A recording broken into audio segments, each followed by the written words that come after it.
I lost connection. That really sucks. What? That blows. Alright, let me see if I can fix everything.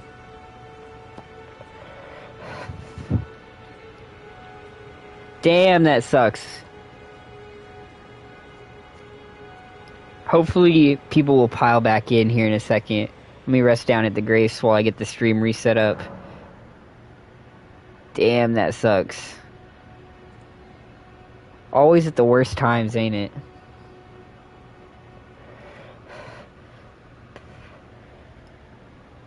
Yeah, let me go ahead and reset this shit up too. Dude, that's so tragic.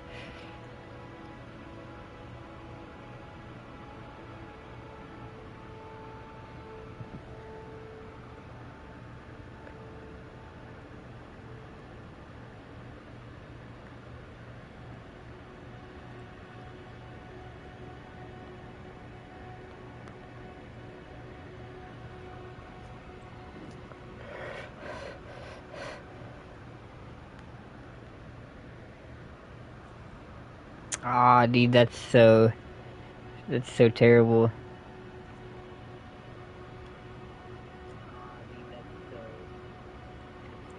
Damn.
Alright, I got everything reset up now.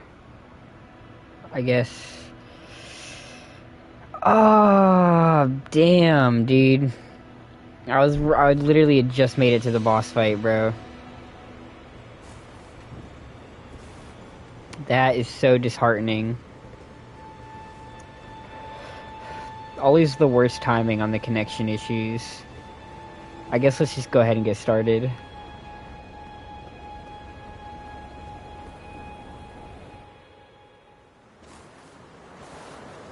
Foul tarnished. In search of the Elden Ring. Emboldened by the flame of ambition.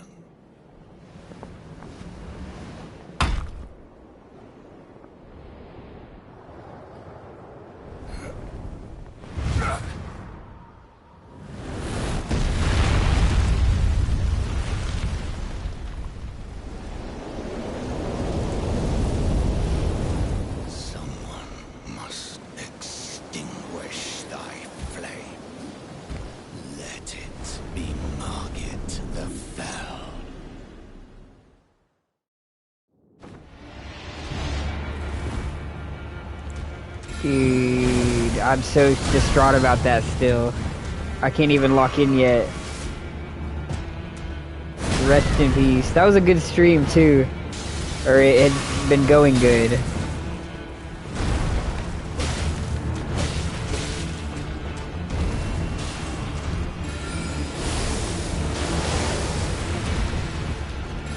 They're gonna miss me destroying Margit, because he does not stand a chance.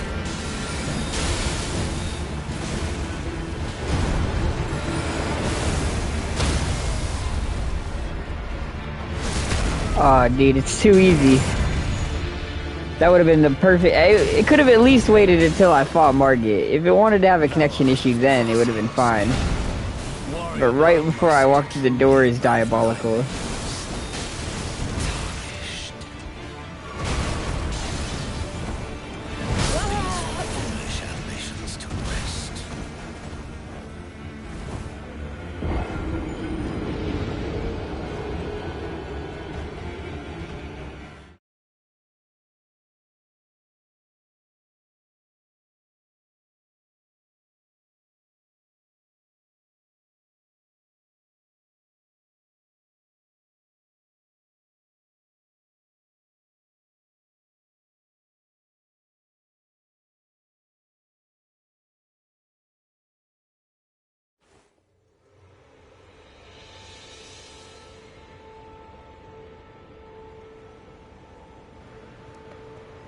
Okay, hold on. Let me see. Yeah, my gestures are over here.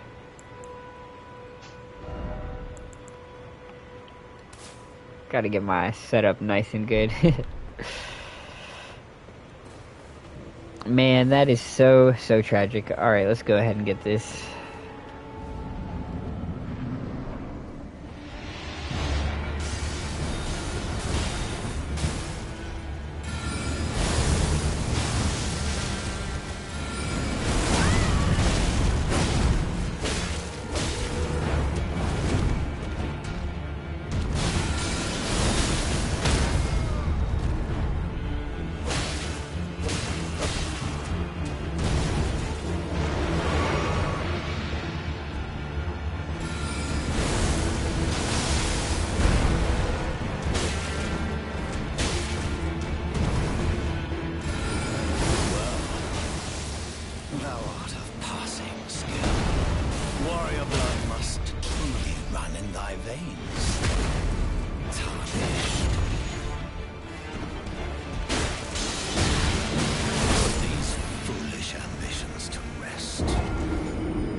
In my heart of hearts, I know it's because my warrior spirit is dampened by the loss of our previous stream.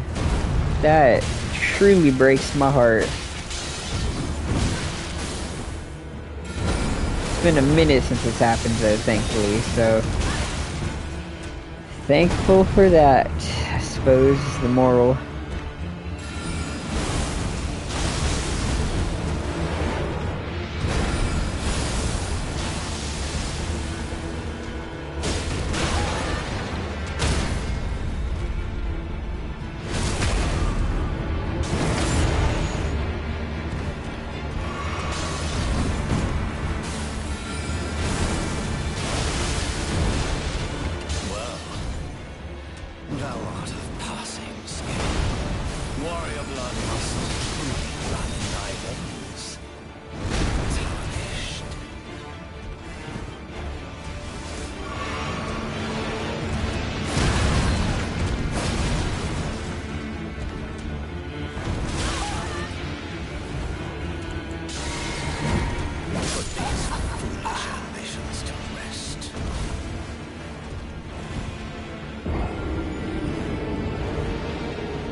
Alright, well,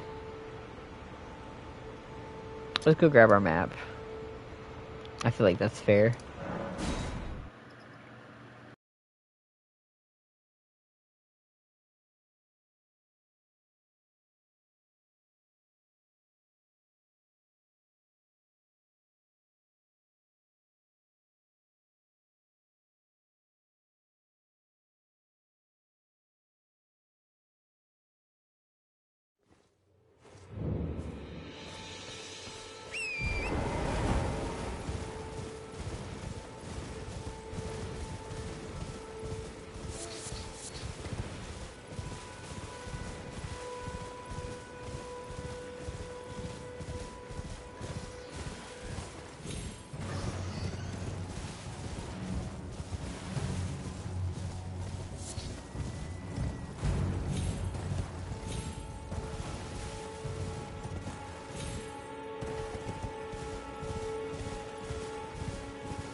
Thou art of passing skill. Warrior blood must truly run in thy veins. Tarnished.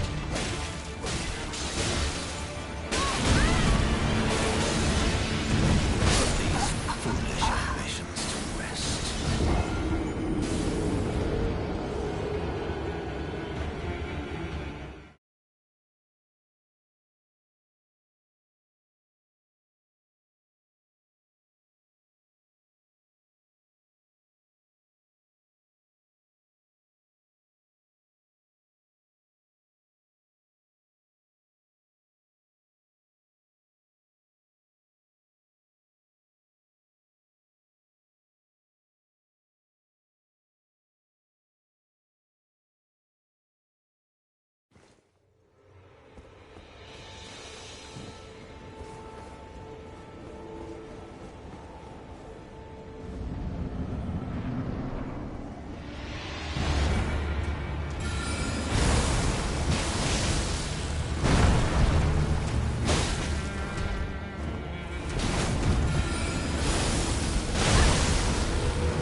Thou art of passing skill. Warrior blood must truly run in thy veins. Tarnished.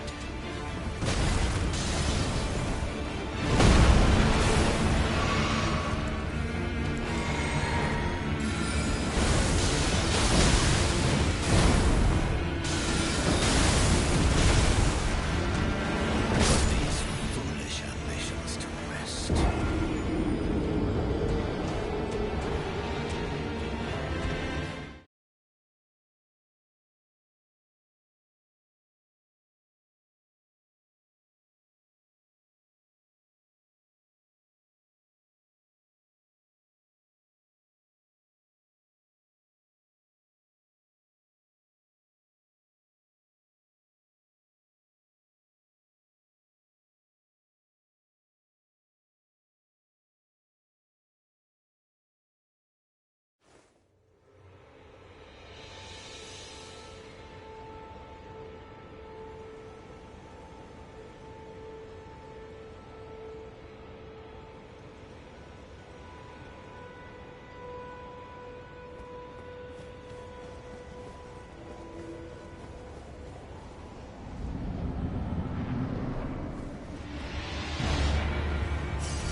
Damn, that would have been a good one. He was so close.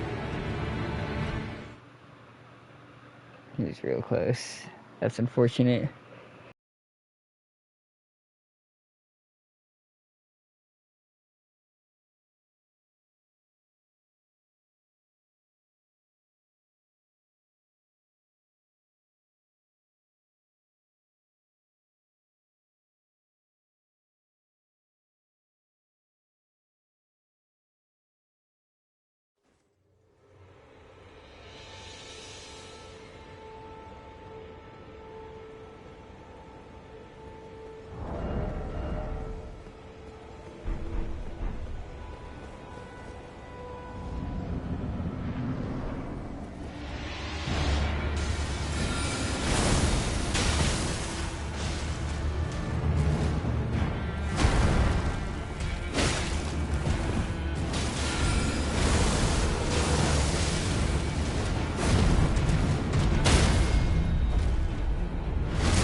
Thou art of passing skill. Warrior blood must truly run in thy veins.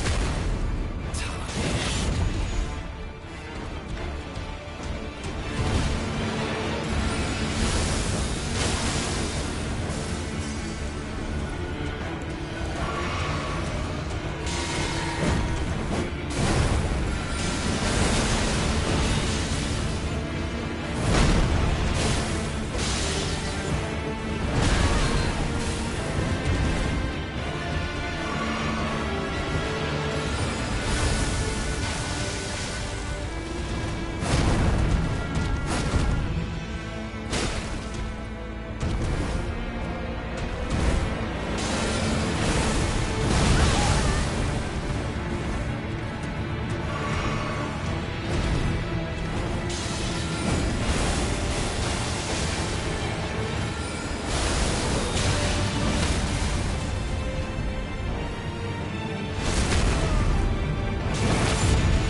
Smoldering with thy meager flame, cower in fear of the night.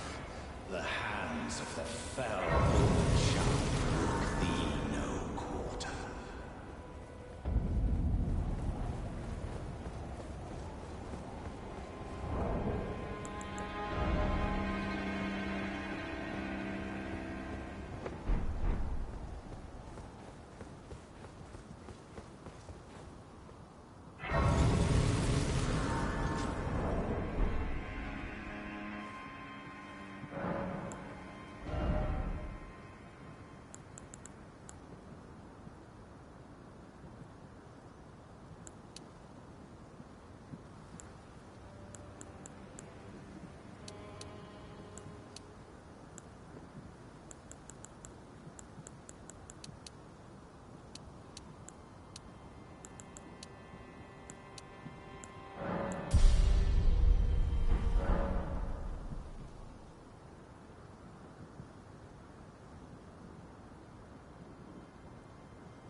must be the new Tarnished. You do well to steer clear of a Gill Lake, fledgling. A dragon roosts there, and it's as fearsome as it is majestic. So, unless you're mad, or wish to be burned alive, stay clear of the lake. Don't be a fool.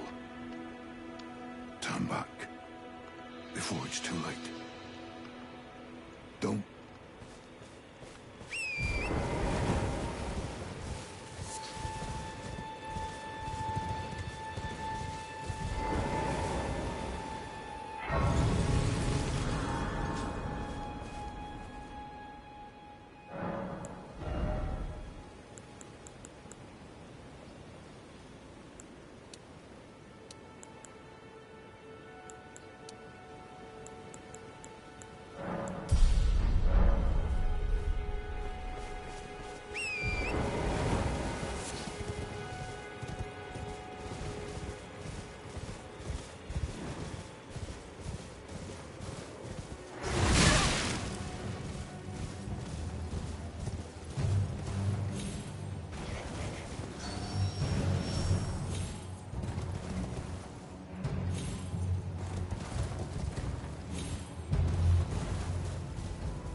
new face. No matter. It's all the same.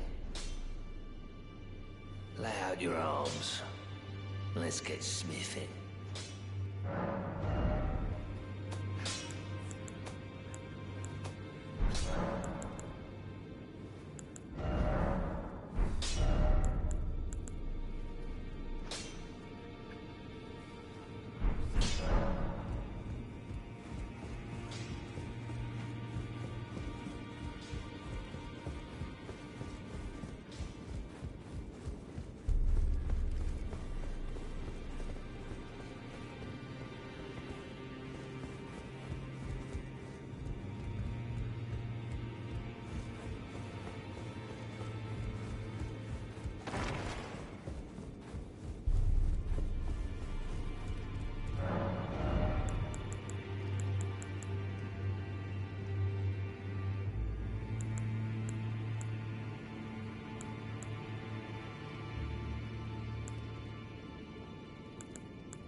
Back already, no matter.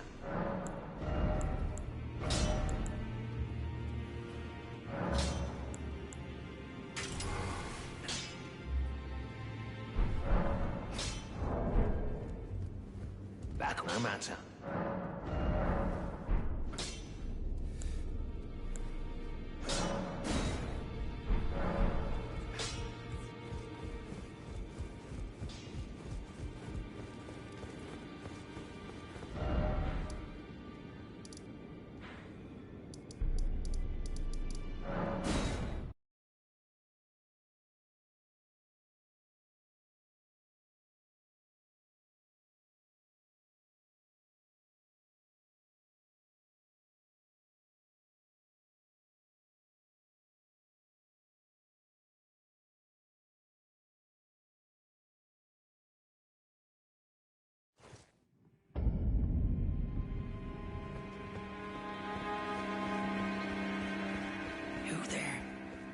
Come over here, would you?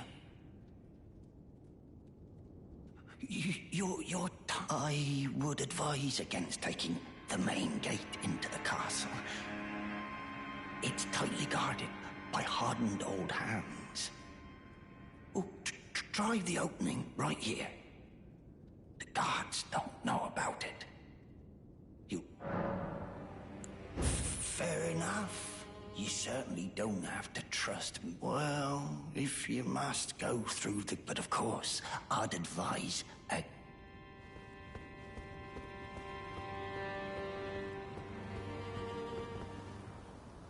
The gates! Open the gates!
Hell yeah, welcome to the stream, Andre. Hope you're doing pretty good. Just run past this guy real quick.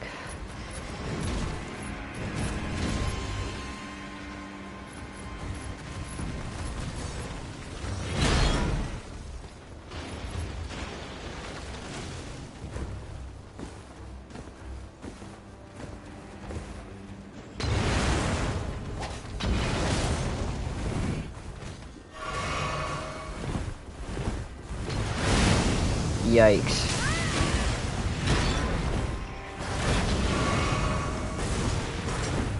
Oh, that's not good. Just fucking run past everything at this point.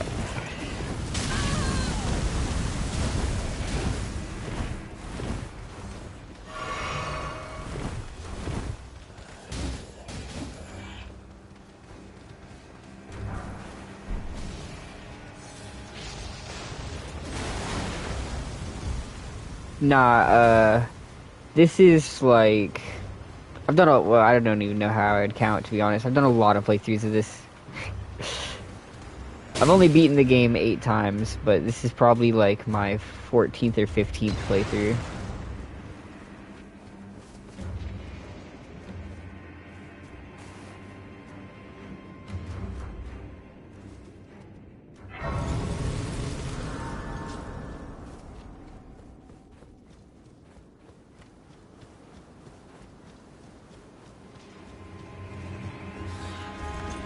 Oh hell yeah, your first playthrough is always the best.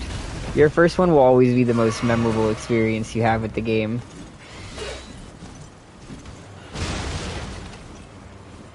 It's a great journey the first time through. I think it's fun on repeat playthroughs, but that first time is just peak. I want to hear the monologue you're interrupting her, you bastard bird. Oh no.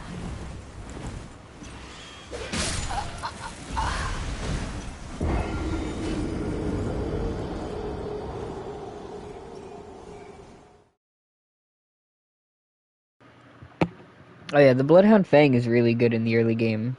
It's a very solid weapon.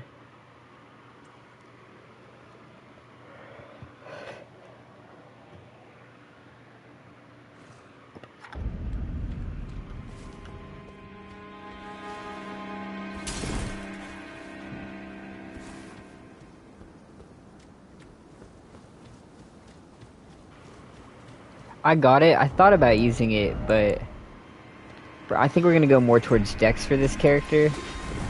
So I don't really want to put any points into Strength.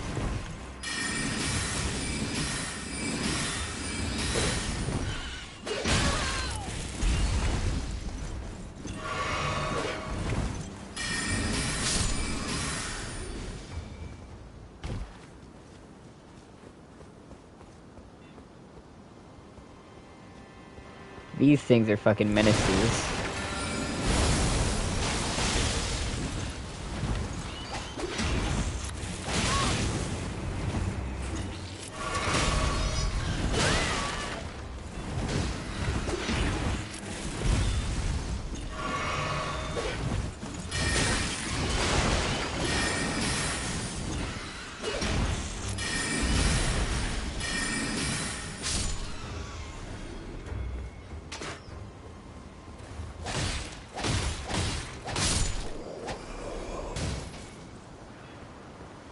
I think the broadsword that the one cleric class starts with is probably my favorite of the early game weapons to start with. But the Bloodhound Fang is pretty cracked. The dash on it is nice. Let the winds lift you to a higher place.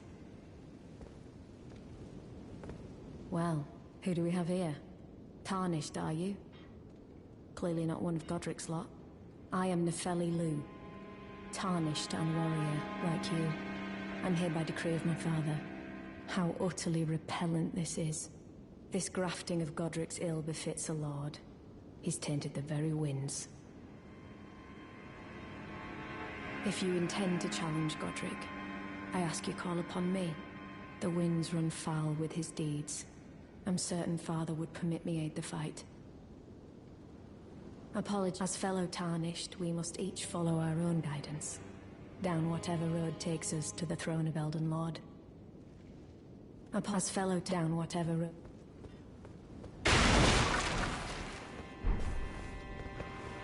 Alright, let's go ahead and knock Godric out real quick. And make our way towards Liurnia.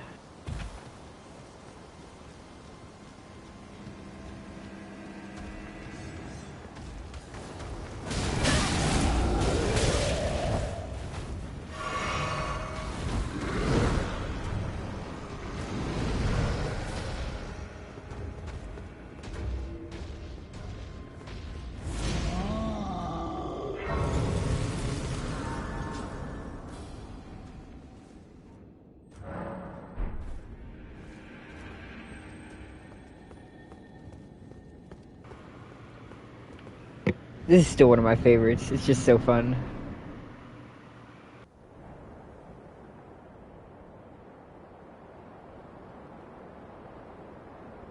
Mighty dragon, thou the true born heir. Lend me thy strength, O kindred. Deliver me unto greater heights. Well.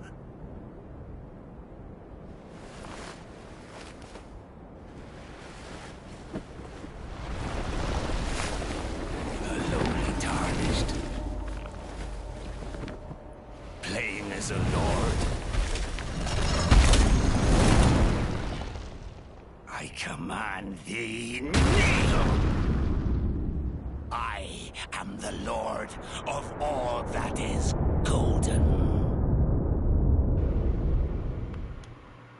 What a Chad, I gotta say. A little soft spot in my heart for this one.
Truest of dragons. Lend me thy strength.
My PSN ran out yesterday. I have to get it renewed.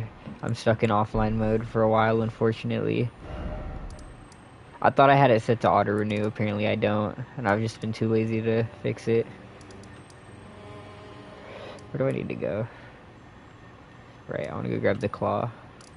I think that'd be fun.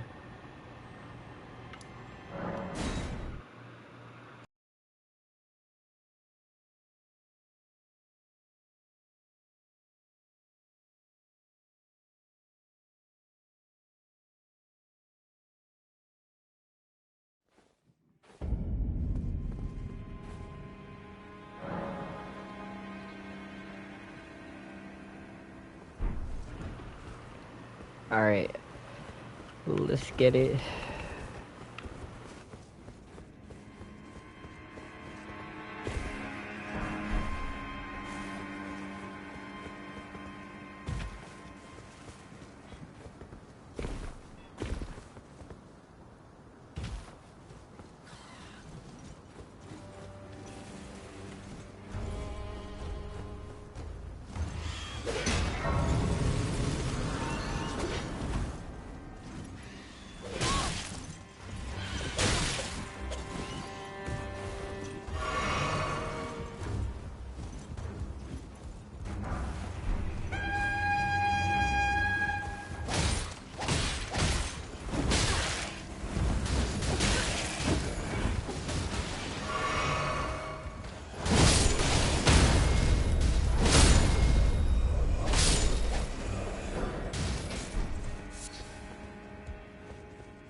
Dude, that's ridiculous. I'm not even gonna lie.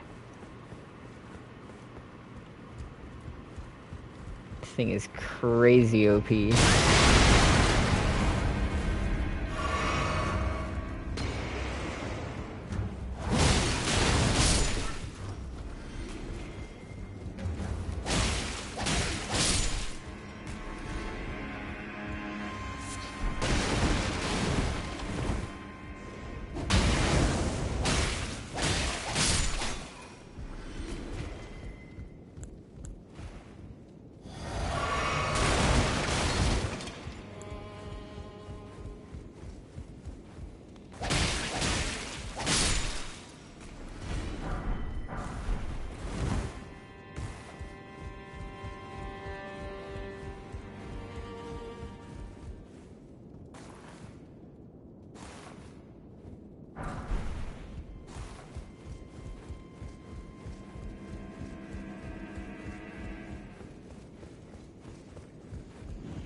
No, I got my mic on.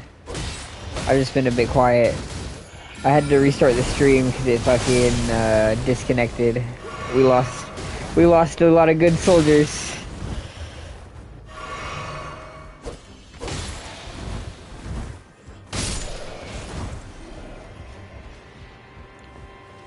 We're making our way towards the claw mark seal right now.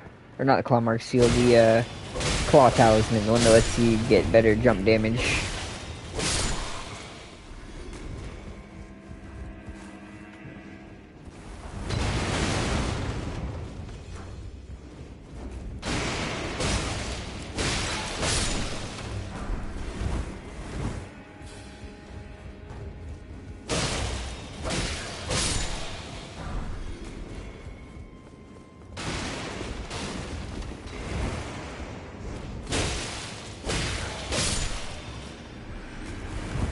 Yeah, I think tomorrow night is gonna be Bloodborne again. It's probably gonna be whatever weapon gets the highest vote, which I'm pretty sure is already the skill one. But you don't get locked in the second time. Interesting.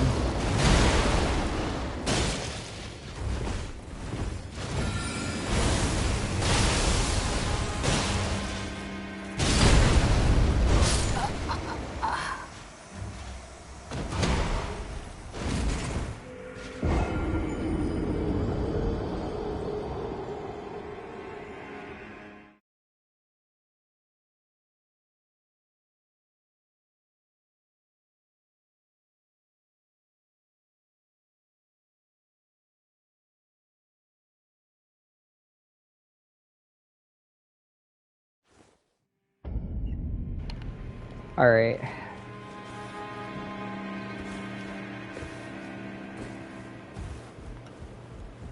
We totally got this.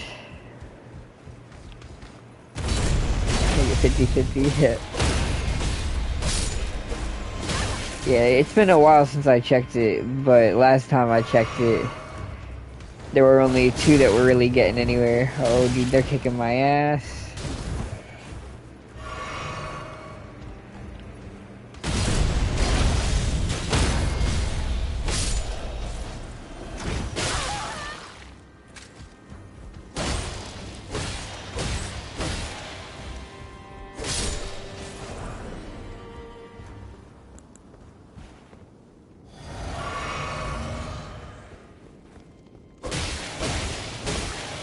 See, I don't even know why I'm bothering to kill these guys.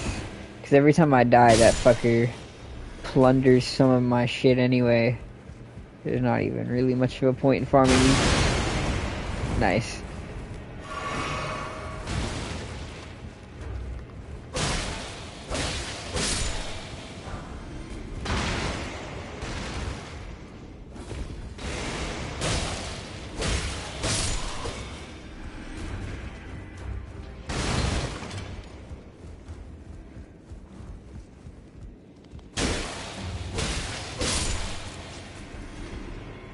See, this motherfucker is sturdy though.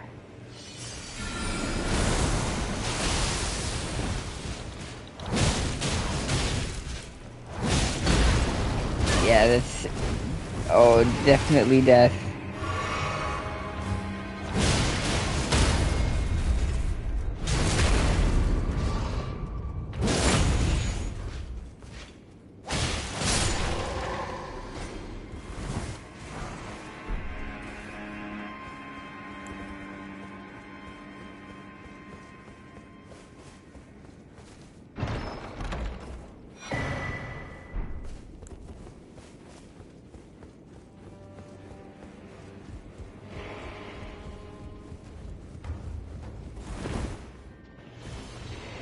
Main reason we're doing Elden Ring while I wait for the poll to close out is because I'm trying to get my 4 edition up to 1,000 hours.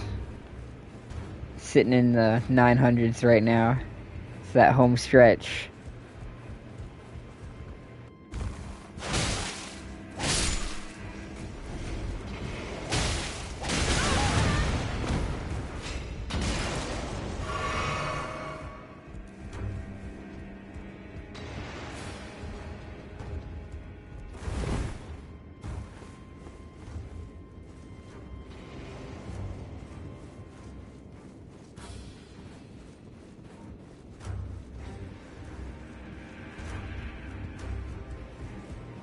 I'm not sure how far I'll really take this character though, because I have a few different unfinished builds on the 4 edition, so I might rotate between them while I try to get the hours in, based on whichever one is most interesting. Where do I need to go? I think it's this way maybe.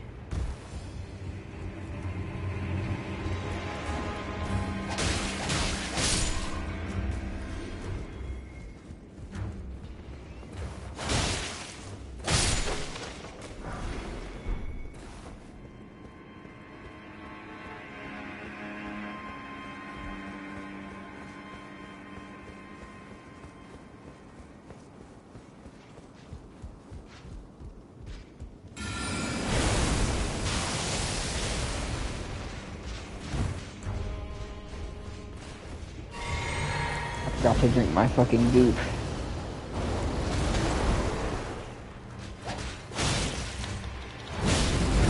Yikes. Oh, fuck.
Damn, I thought I could tank that.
Fuck, dude, I am a genuine professional.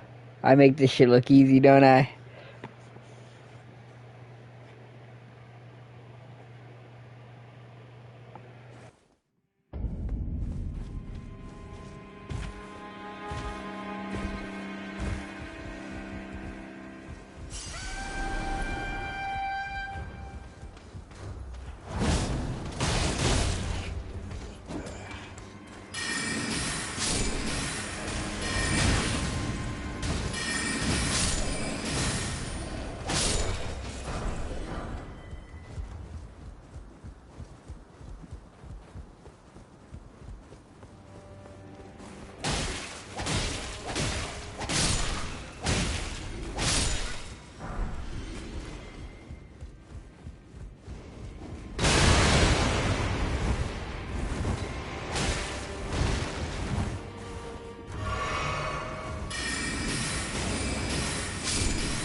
Alright, I have no idea what I've been doing. I'm not gonna lie.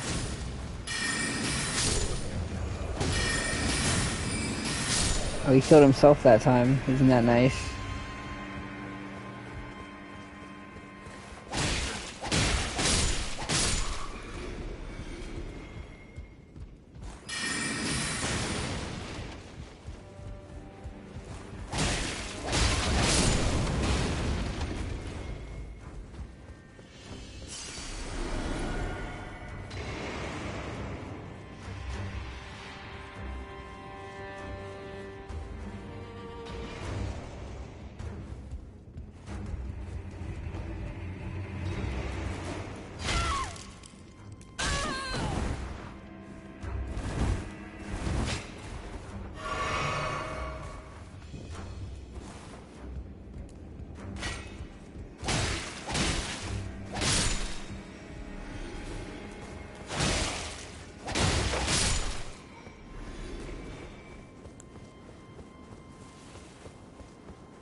Alright, we're almost there.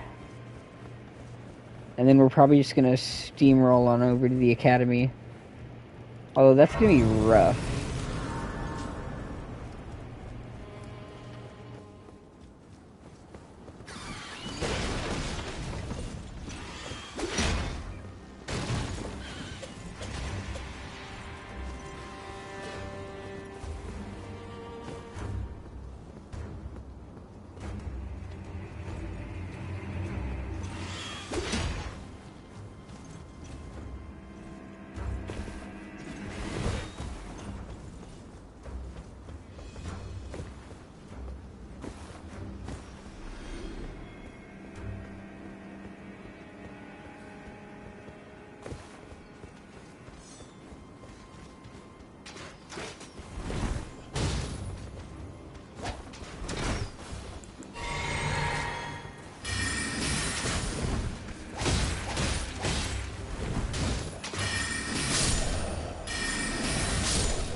Truest of dragons.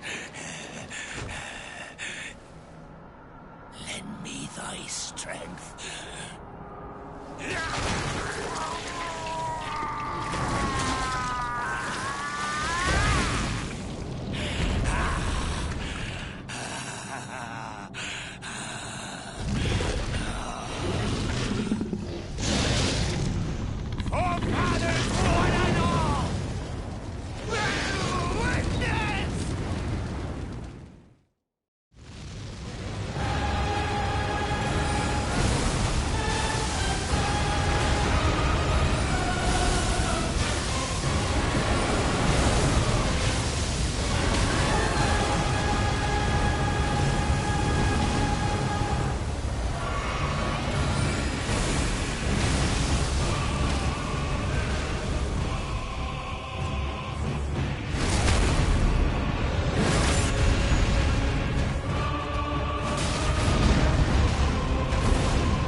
truest of dragons.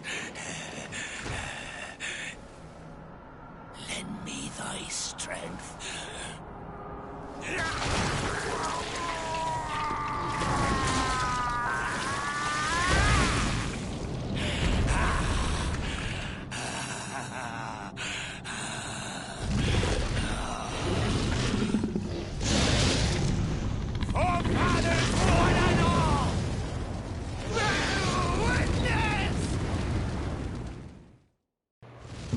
Yeah, see, I never get tired of his dialogue. His shit is so entertaining. Damn.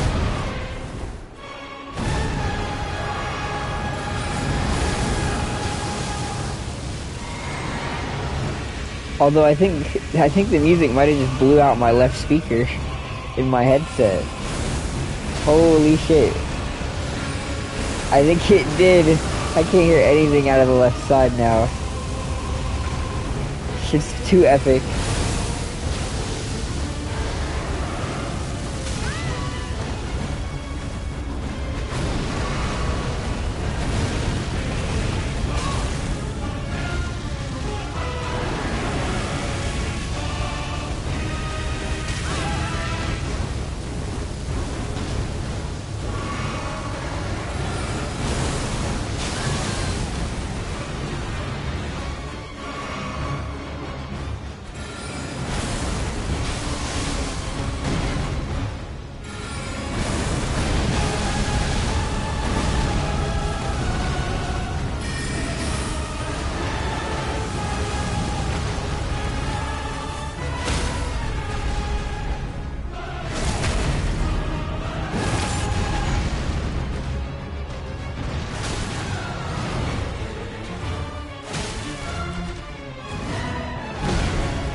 What a pathetic excuse for a lord you were.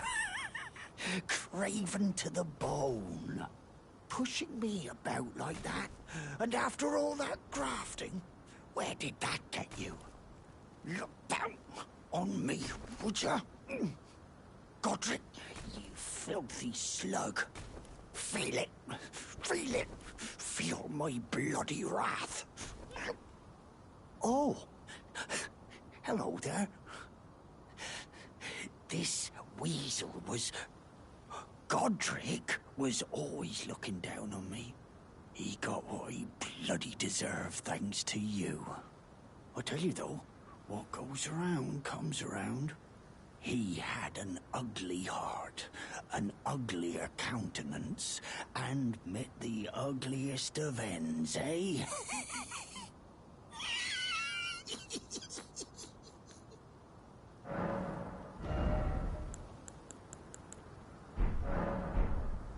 Now, I suppose I'm free. I can do whatever takes my fancy, can I, mate?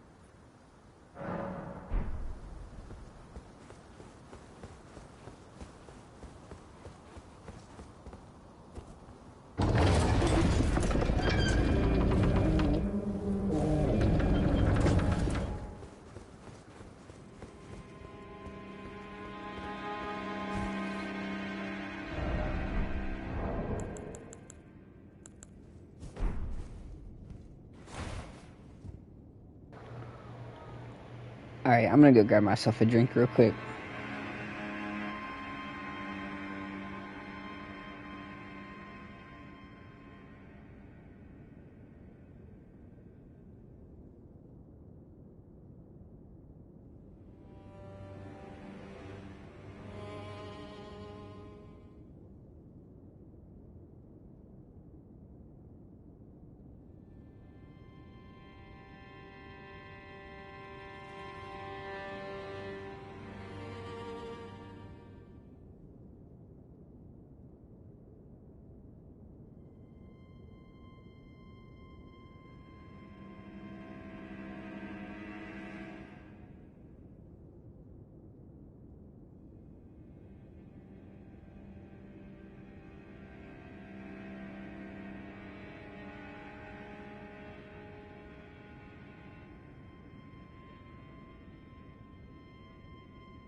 See, that wasn't too bad.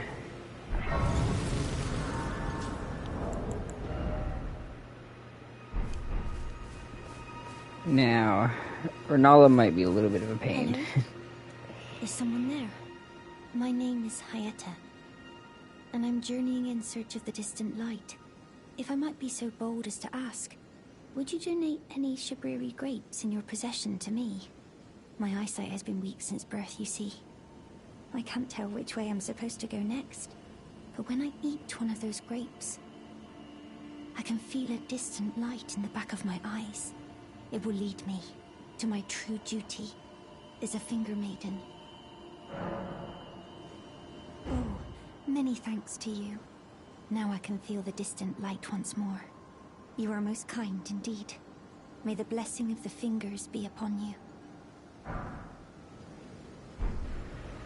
See, what I do when I'm missing Bloodborne, as I often do, is I just play Elden Ring, and I pretend that the frenzy is totally Bloodborne 2, You are most and that kind counts. indeed. May the blessing of the fingers be upon you. And I just huff that copium.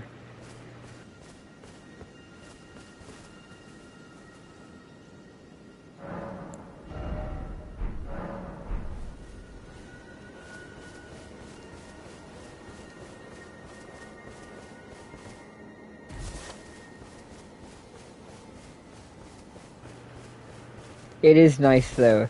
It really does sometimes feel like a little slice of Bloodborne managed to find its way back into FromSoft's lineup, which I always appreciate. You're tarnished, aren't you?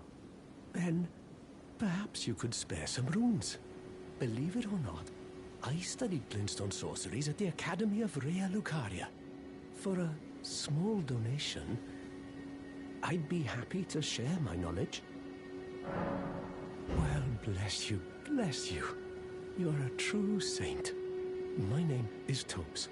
Presuming you're interested, I can teach you sorceries, as promised. Only, none of them are particularly great.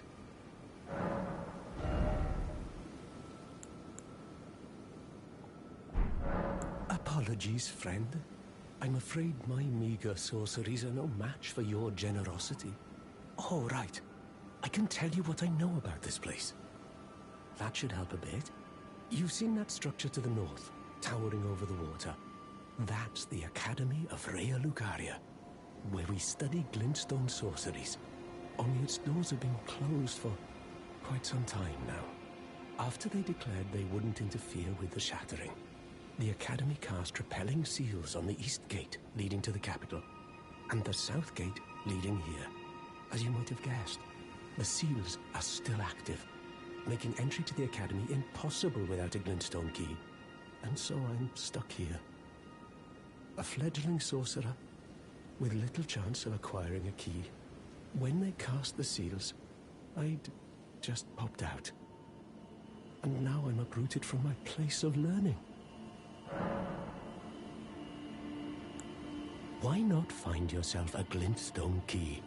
Without one, you can't pass through the Academy, and you'll never reach the Erdtree capital. And if you find an extra glintstone key, perhaps, once you've tied up all your loose ends, and I can be very patient, would you consider donating it to me? I know it. I'm a bluntstone. Nary a hint of talent for sorcery. But still, my place is at the Academy. Find yourself a glintstone key. Without one, you can't, and you'll never read.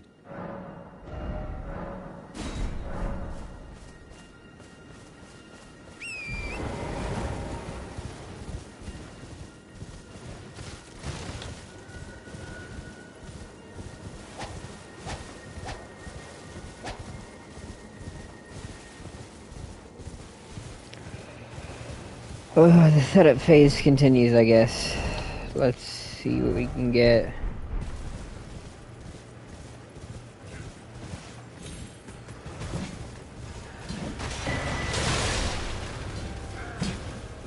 Elden Ring's expansiveness is very nice, but it does make for like an intimidating factor whenever you're starting a new playthrough.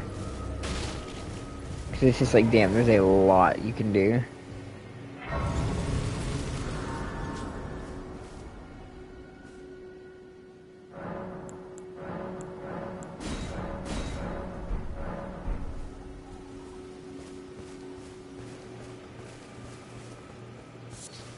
I'm hoping that next time around we get a smaller game to start off with, but instead of only one DLCs, we get like maybe 3, like with DS2. That would be pretty sweet.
Yeah, it's probably like one of the top 5 best weapons you can get in the early game.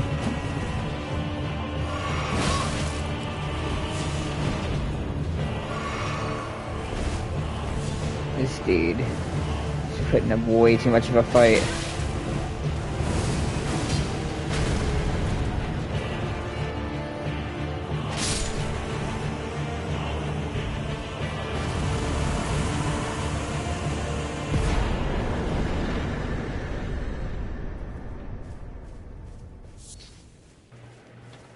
In my first playthrough, I was gonna use the Bloodhound Fang because I picked it up and I was like, dude, this thing is crazy.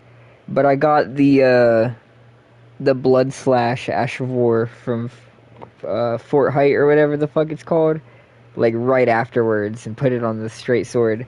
And it was like 3-shotting bosses. I was like, dude, I think I know what I'm using. Blood used to be so overpowered.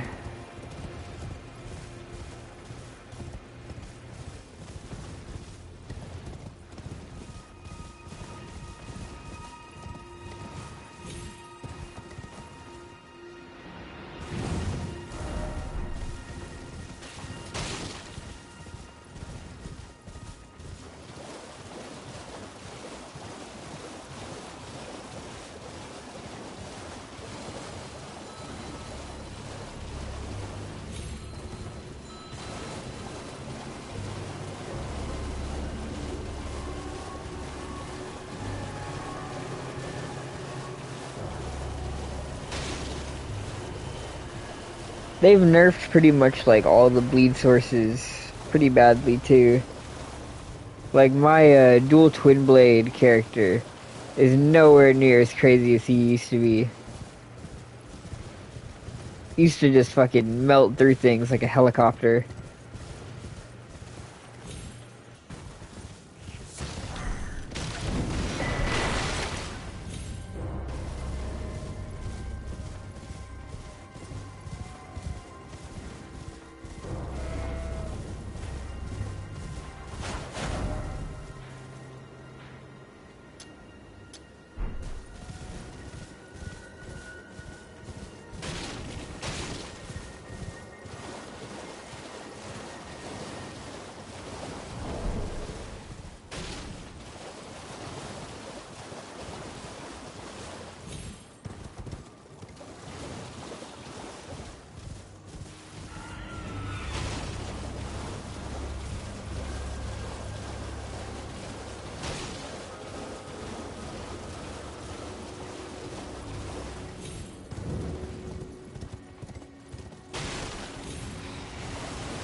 Oh no, it's nowhere near as OP in Elden Ring. In Elden Ring, like, it's decent. It's way better than holy damage, but it's not really all that much better than just using magic. But in fucking... in, like, DS2, bro, that shit can make all the difference between killing a boss. Just throwing on a little bit of lightning paper and then tearing through them. First time I beat Sir Lon, I only did it because I fucking was buffing up my falchion with the lightning paper.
You're interrupting my cartography session. Cut that shit out.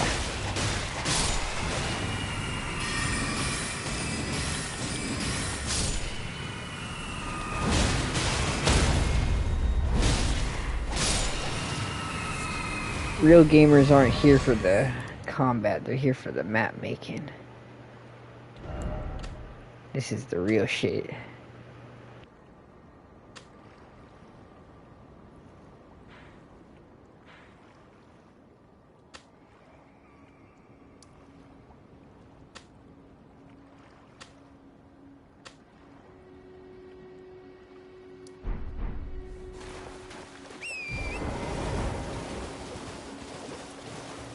Alright, I guess we can go fight something.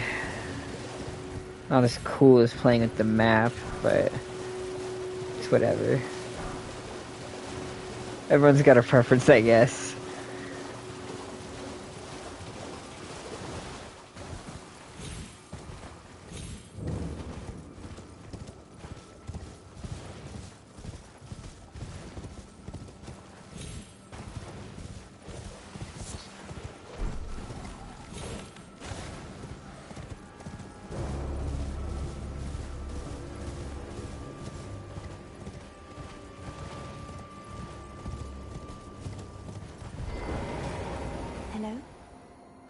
Is someone there?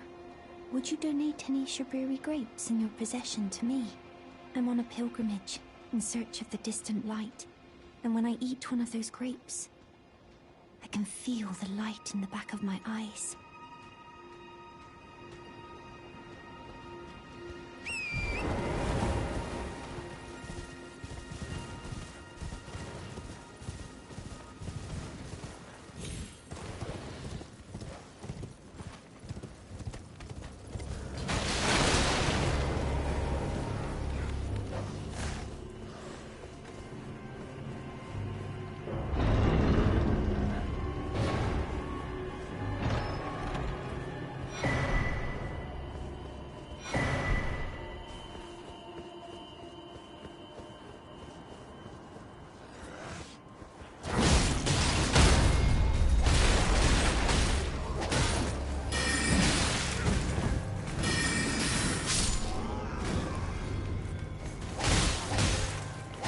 I'm not gonna lie, she makes these grapes sound kind of delicious.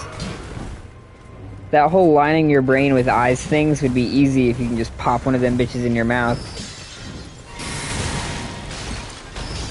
Like a sweet treat that can't be beat.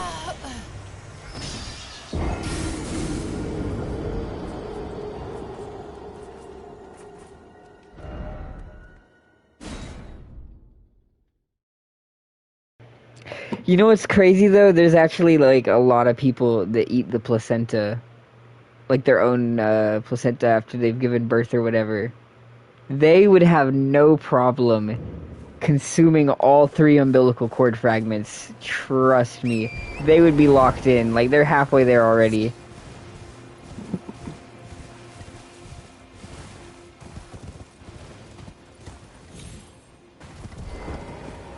Hello? Is someone there? Would you donate any Shaburi grapes in your possession to me? I'm on a pilgrimage, in search of the distant light. And when I eat one of those grapes, I can feel the light in the back of my eyes. You're not like the others who give me grapes, are you? They rest their trembling hands upon me. Howling wordlessly, they gently stroke my eyes. Their frail fingers, emaciated. Yet still, they give me the grapes. But you seem somehow firmer.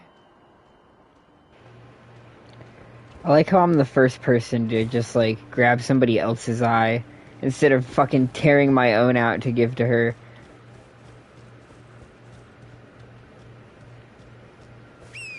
Everyone else was just donating their own shit. I'm just like, meh. I'll find some. How far are you in? Just beat Stormvale a minute ago. Welcome back, Hyrule. It fucking sucks. The stream earlier cut out.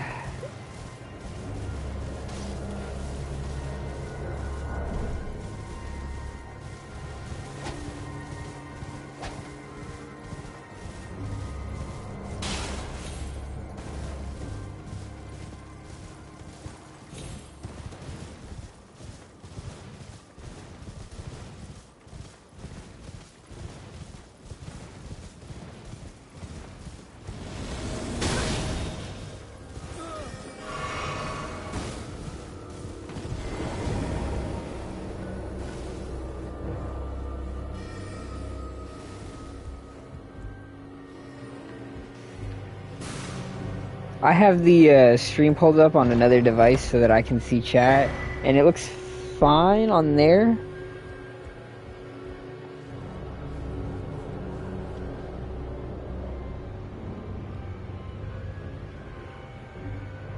I am running the 4 edition though. I'm on a 5, but I'm running the 4 edition, so it doesn't look quite as nice as whenever I'm running the actual 5 edition.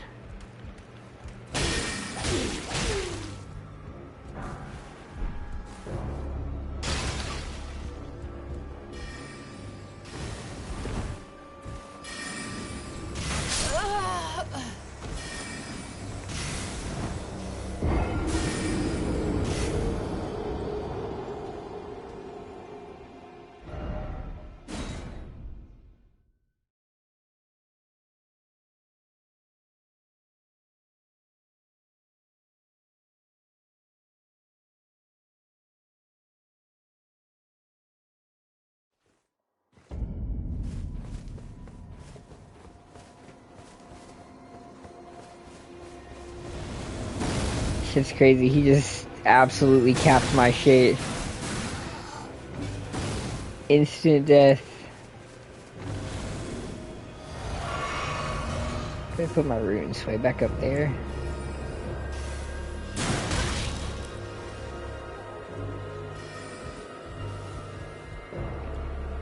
Low-key, I think it would have been a little bit better if it were just like a bunch of different areas interconnected, tucked next to each other. Like a bunch of the legacy zones just kind of smushed next to each other.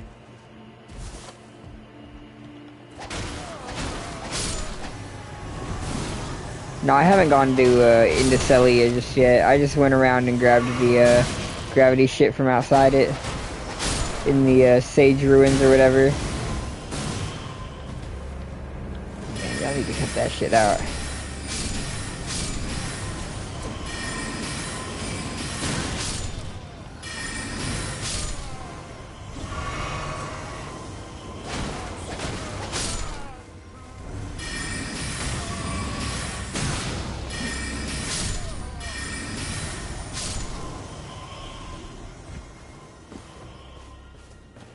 What did I come here for? I think there's like a staff. Bruh. There's like a staff here, right? Yeah, carrying glint blade. I'm gonna go kill this dude real quick before we leave. I think I could do Celia though. I'm sure the Nox swordsmen won't be that bad. In worst case scenario, I can use my Shikigami.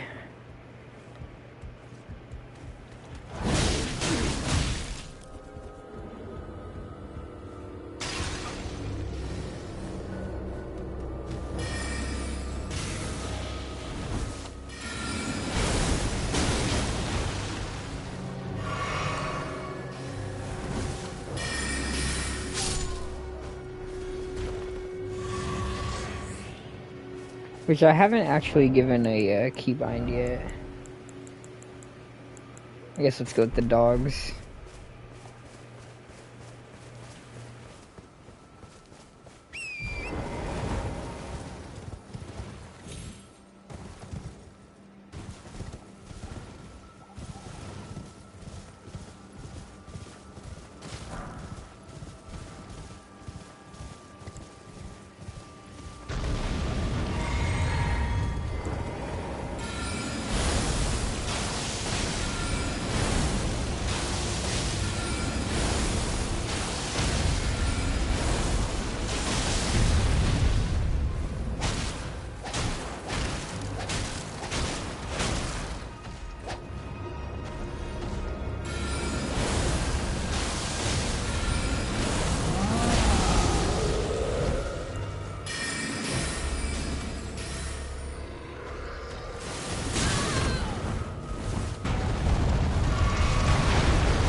God. This is not going the greatest.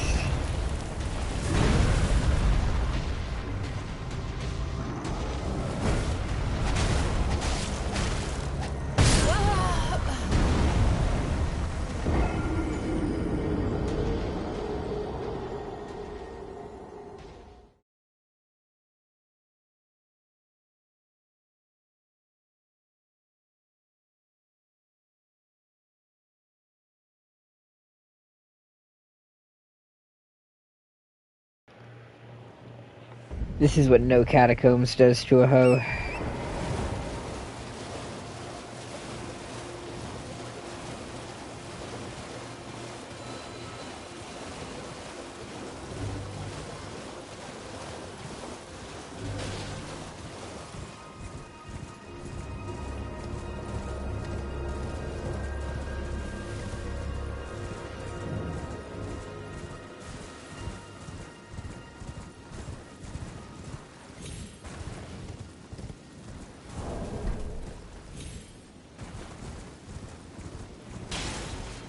Yeah, I'm thinking about going through. I'm not entirely sure which one it is, but I think I know which one. There's a catacomb here in Liurnia that gives you the sacrificial axe. I think that's where I'm trying to get through.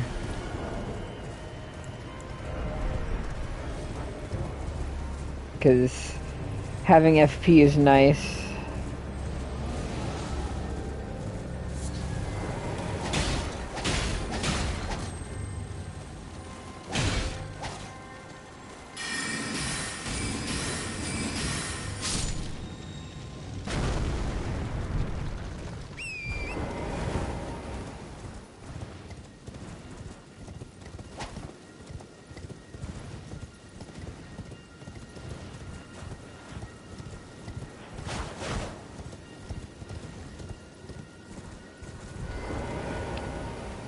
See, I think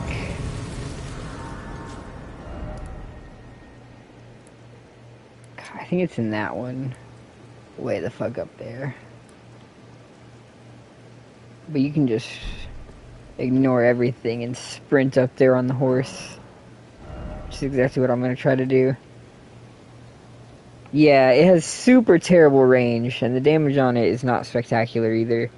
But it restores FP when you kill things.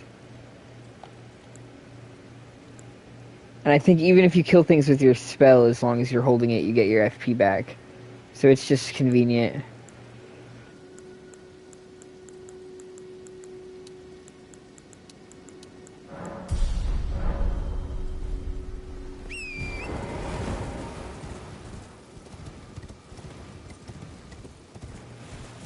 Yeah, the talisman version of it you get from the rematch of the Ancestral Spirit.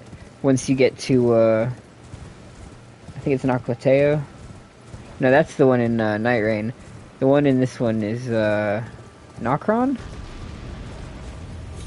Nokron, Noxtella. Yeah. First underground city.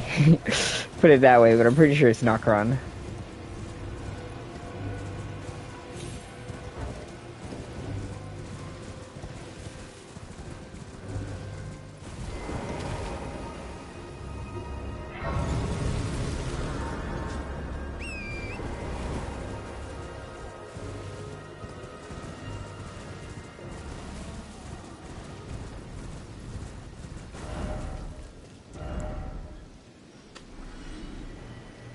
See, it might also be this one, but I'm gonna go out on a limb and say that it's not, and if I have to, we can backtrack.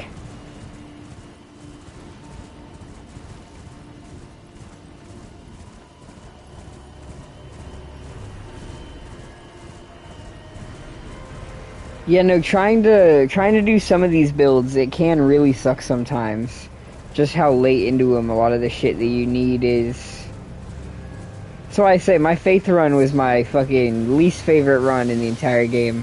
Because if you want to do actual holy damage, your options are piss poor, scattered throughout the game, and almost everything is resistant. So you kind of have to do lightning or fire.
Bruh. God damn.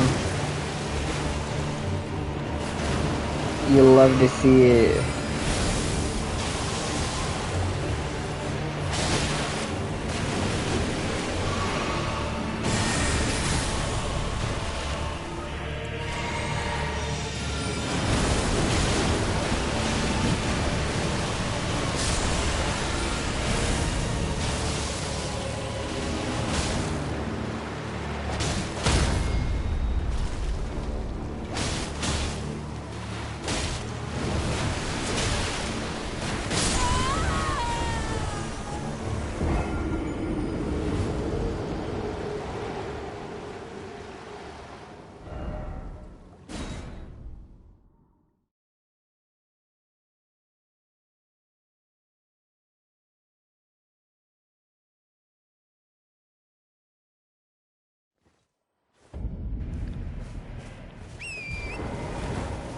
By the way, did you take the Grail runes? Nah, I haven't killed the sleeping dragon just yet. Like I said, I didn't go into this one with any plan. I just started booking it towards gravity spells and then running off in a random direction.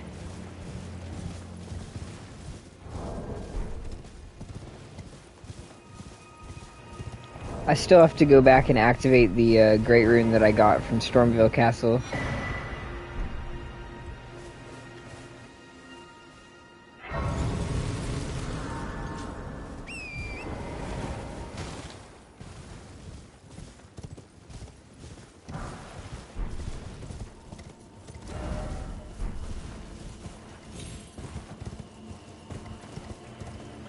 I think this axe will pretty much finish off the build preparation phase.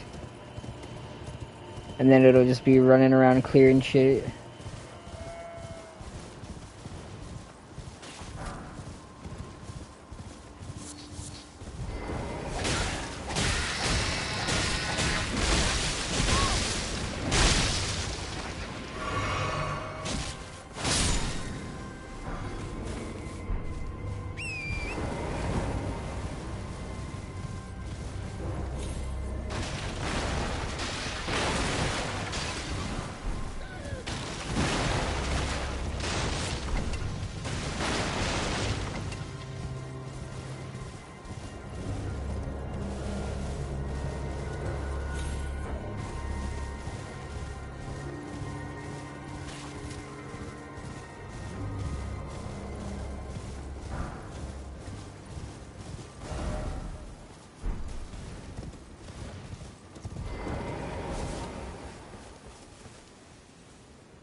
Honestly, my favorite part of the game is going through Limgrave and Liurnia.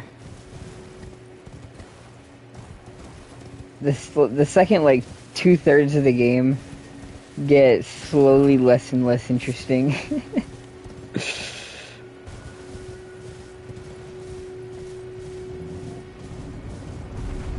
Although there are some pretty banger late game areas.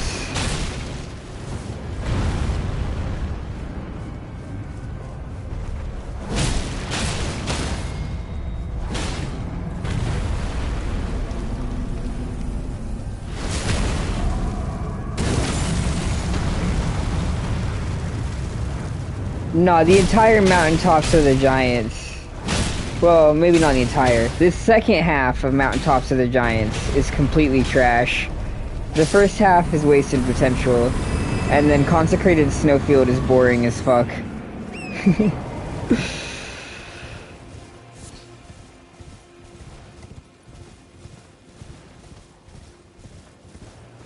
And genuinely, to this day, if you're playing the 4 edition of the game, fucking Ordina is the worst performing area in existence. That shit destroys your frame rate for no reason. When the game first came out and I was still trying to play it on my 4, that area was fucking insufferable. Couldn't do shit, bruh. I was like, dude, it feels like I'm lagging and I'm playing offline right now. This is fucking miserable. All 8 of the frames the game allows you to have while you get fucking stealth attacked and backstabbed by invisible bastards. And the archers too? Has to be the archers and the light for real. Yeah, I think it has definitely something to do with that lighting shit.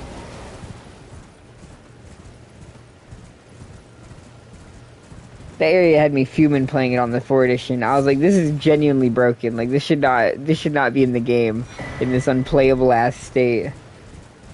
On the 5 it runs, you know, fine. How do I get up there?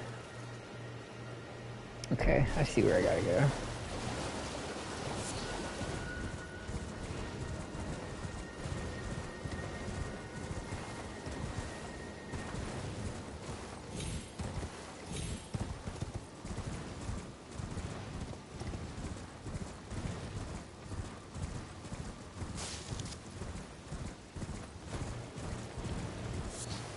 See, I really hate Mountaintops of the Giants too. That whole chunk of the game is just like so boring. Most of the time, whenever my playthroughs slow down, it's because I make it to that part of the game and I'm just like, eh.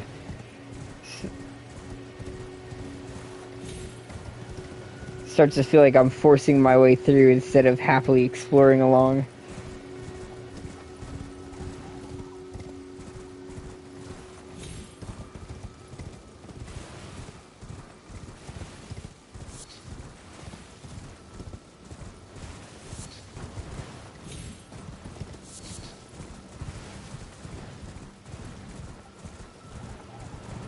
See, but I don't know. Now that I've done so many playthroughs, I've also come around to really liking Farum Azula and the Halig Tree.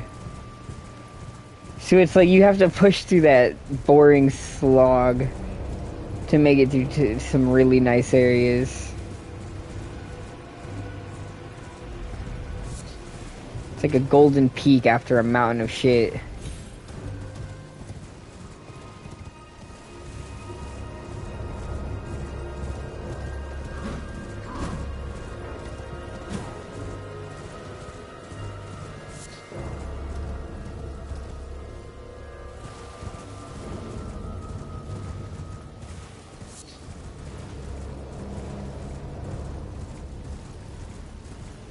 Okay, I think I'm getting closer. Somewhere... yeah, up this road.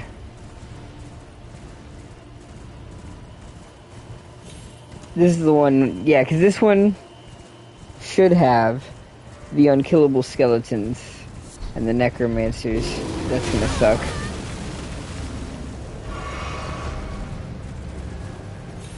And it should have my axe.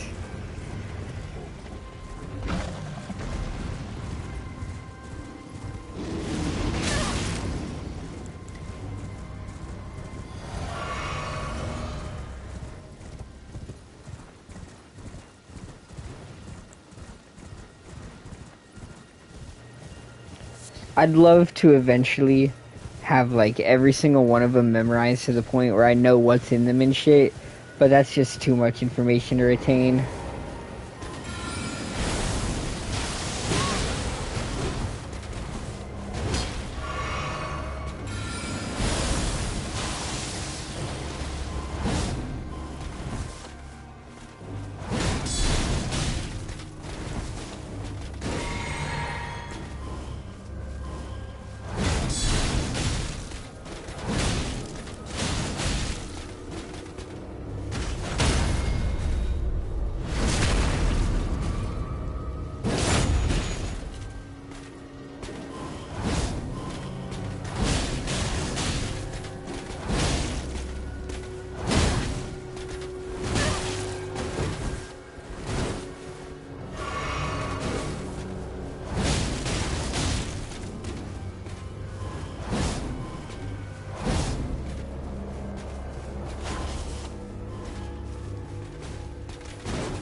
See, if I knew that were true, I'd start memorizing shit today, because I think it's going to be a minute before we see another game, and that pains me.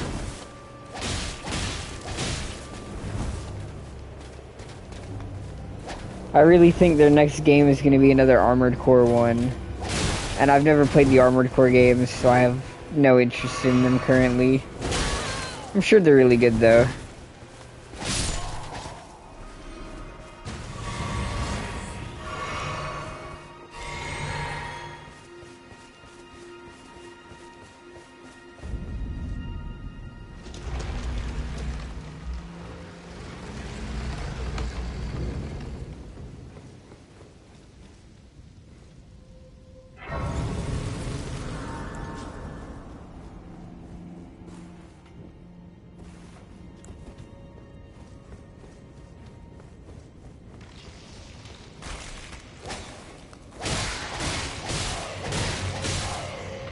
Dude, I do absolutely nothing to this.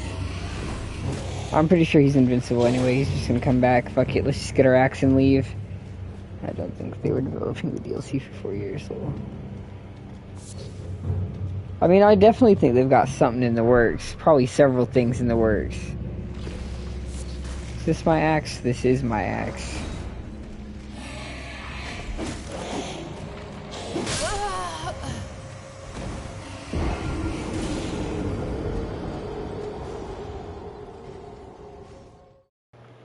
See, but I wonder how much of their development has been focused on Duskbloods as of recently, or like what other projects they might be working on.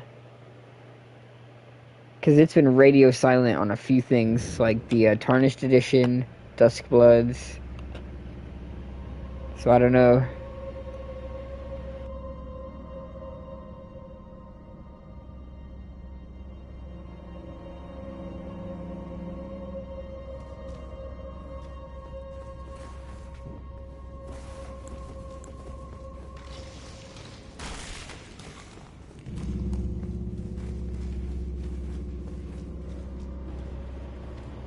I would really like to hear some information, because even though I doubt I will ever get a Switch 2 and will never play Duskbloods, this is the wrong axe. Oh. This is the goofy tibia axe. Okay. Well, we're not going for the Boner Knight build again, so we don't need that, unfortunately.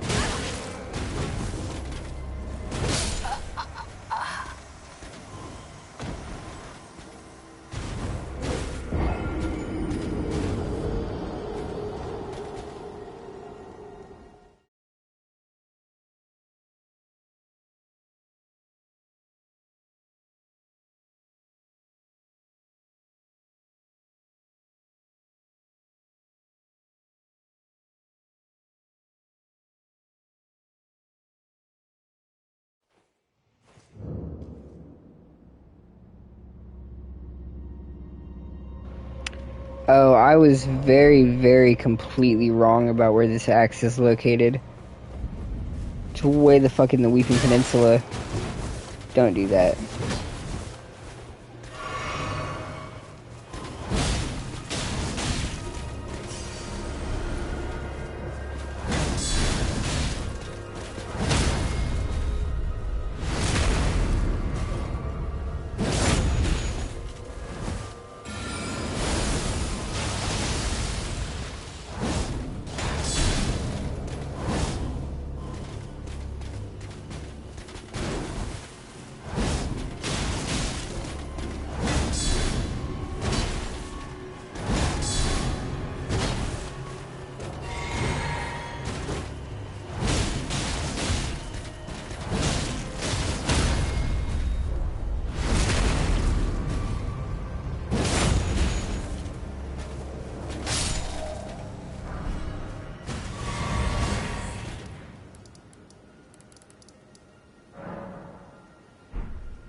I would really hope that whatever their next game is, they do something interesting with the magic.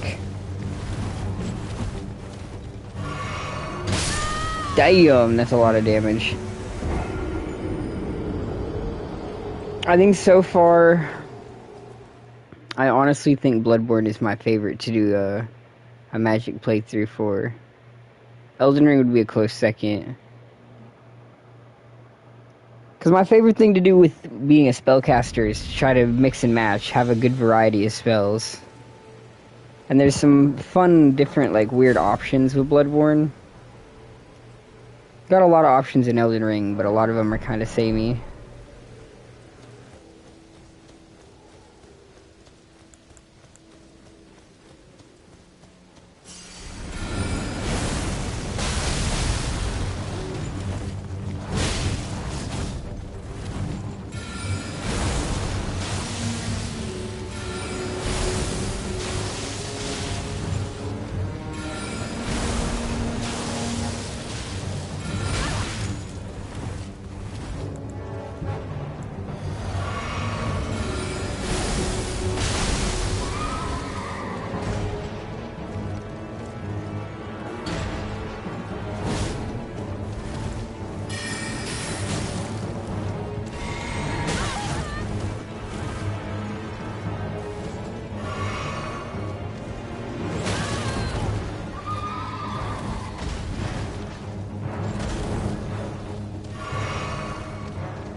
Yeah, the last thing I managed to do before the stream cut out before was I bought the lantern, and right when I made it to the gate, it crashed.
Damn.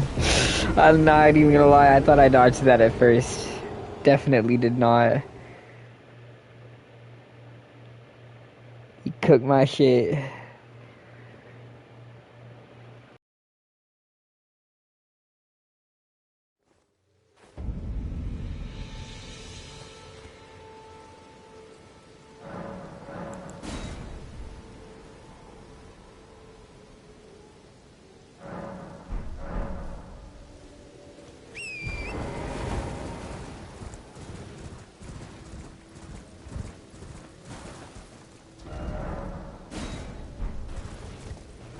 Indeed.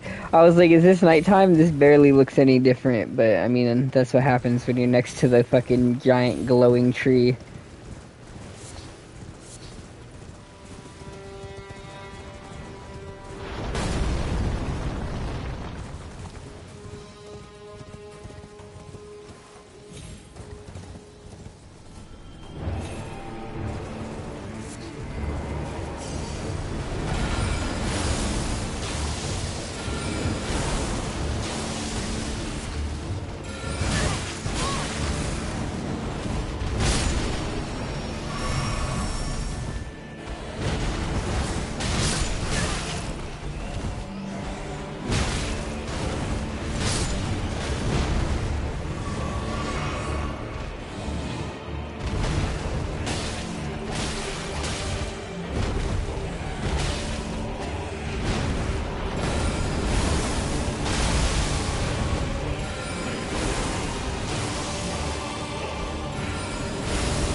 See, honestly, I think the reason I just play this one so much is because it's so easy to walk around and just go boss to boss, killing all the random field bosses and catacomb bosses and shit.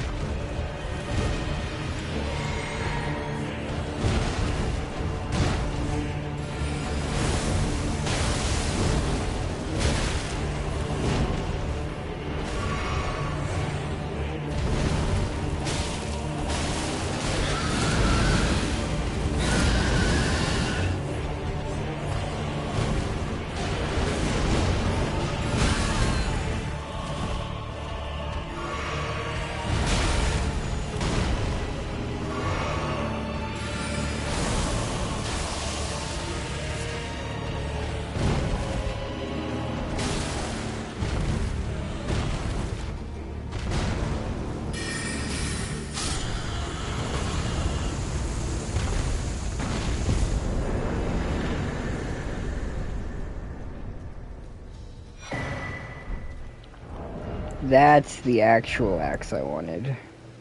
Scales with strength. Fuck. I do not have anywhere near enough strength to use it. We'll have to wait on that, I guess.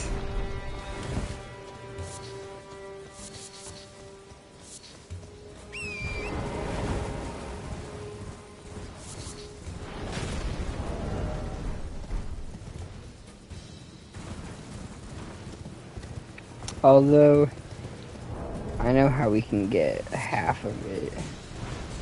Just better than none of it. Can't even hold it. Nah, I'm fucking...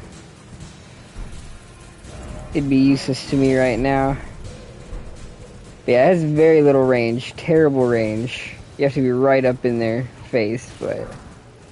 it can be useful every now and then.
We'll just run through here real quick.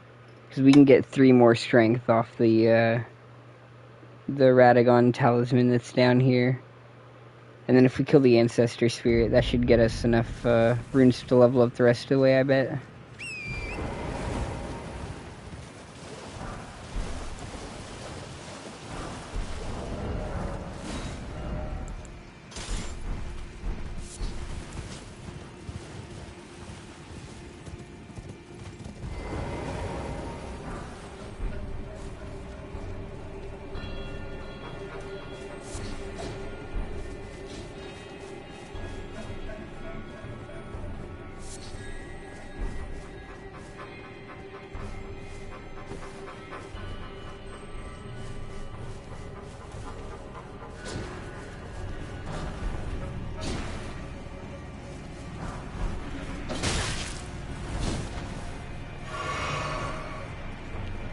See, these guys, they have 2 different bubble spells.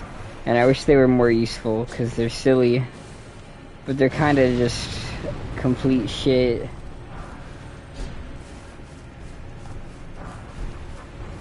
Like, I wish FromSoft wouldn't be as scared to just throw random items in the game that really make the useless shit interesting. Like a talisman that boosts fucking bubble sorceries 50%. Why not? Just let someone go crazy with the bubble build.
This is one of my favorite areas in the game, too.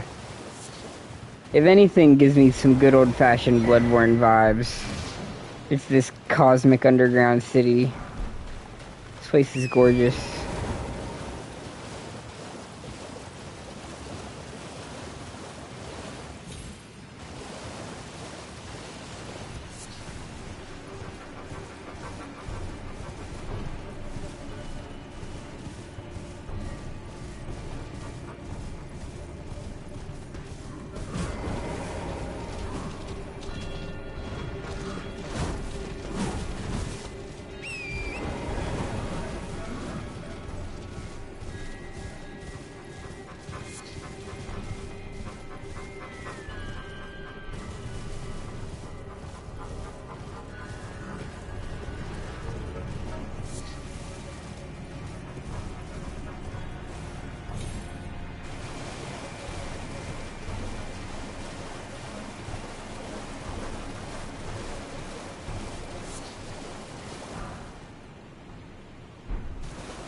Oh, dude, I still forgot to buy the crafting kit. I need to go back and get that. It's pretty important, I suppose.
Yeah, I'm thinking as soon as we get this axe going, we're gonna be chilling for a while. But it's rough right now. The damage is terrible, and the health ain't much better.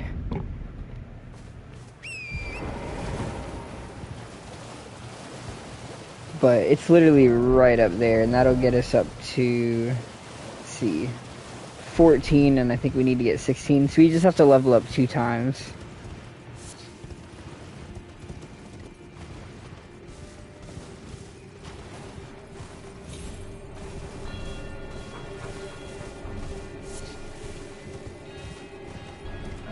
See, that reminds me, I haven't activated the Great Rune yet. I have to go back to the tower.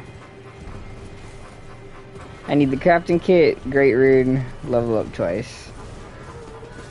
My list grows.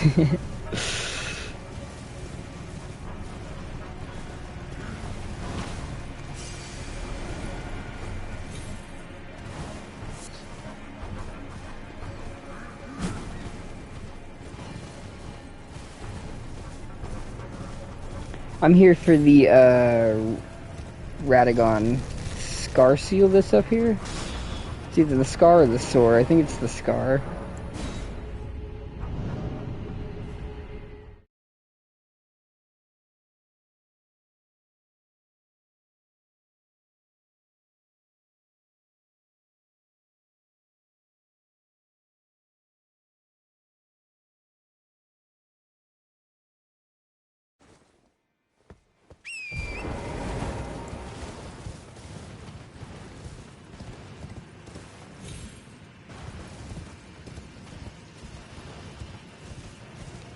So it raises pretty much all your red stats. It raises your health, it raises your strength. I want to say it raises dexterity as well. Oh, this is the wrong one. This is the America one. This is the one that raises mind, intelligence, faith, and arcane. Fuck, so where is the Radagon one? Oh, I think that's the one that's in Caelid. It's in the fort next to Grail.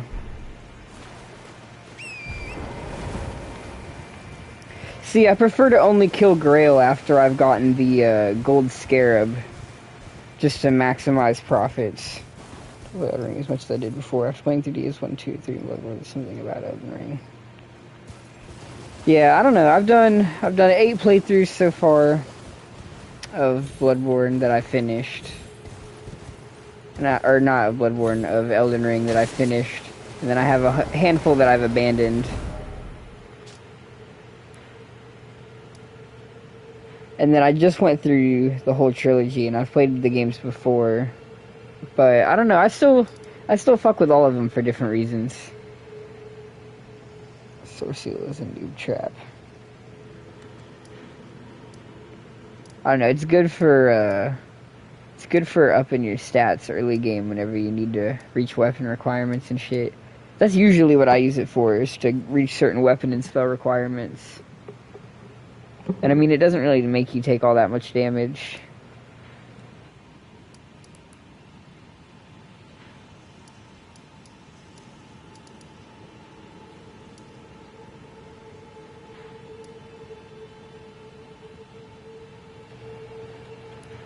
Yeah, no, I was talking with someone in the chat earlier about that. Build crafting in Elden Ring is really slow and drawn out. Everything is scattered around. Really, really scattered around. That's why I wish they would do what DS2 did and add, like, special changes to New Game Plus. Because then it would be a lot more interesting, like, going back through the map again a second time. If you knew that first New Game cycle was going to be, like, different than your original run. Shit like the Duke Steer Freya attacking you while you're still, like, making your way down there in New Game Plus is, like, a nice touch. Makes that second run feel worth it.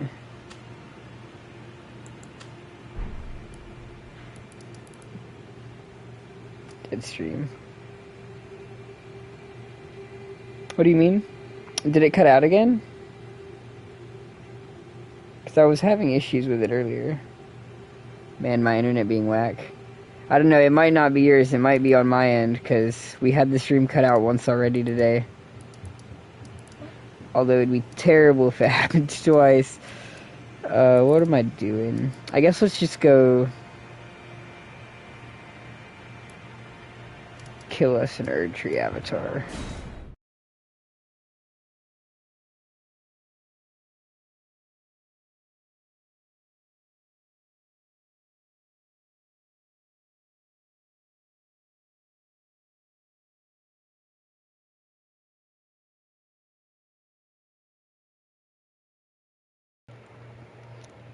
I don't know, I feel like Elden Ring, more than any of them, has like the fewest quests that you can really break. Like, it's really hard to break most of the quest lines in this one, I think.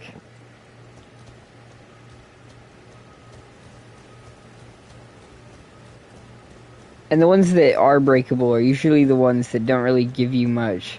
Like Hoslow's quest line doesn't really reward you with anything worth getting.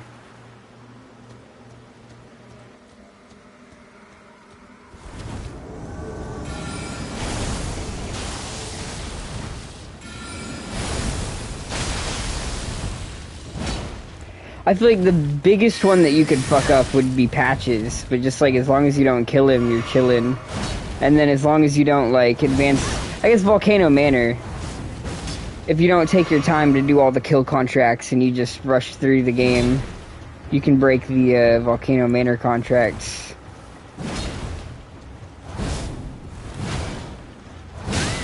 I think FromSoft just doesn't really do quests good in general, to be honest. I much prefer the way Lies of P does it, where it just genuinely tells you, like, hey bro, this is the next step in something that you figured out. Or it tells you the area that it's in. Like, it gives you a hint that you need to do something there. It doesn't just tell you exactly what you need to do, but...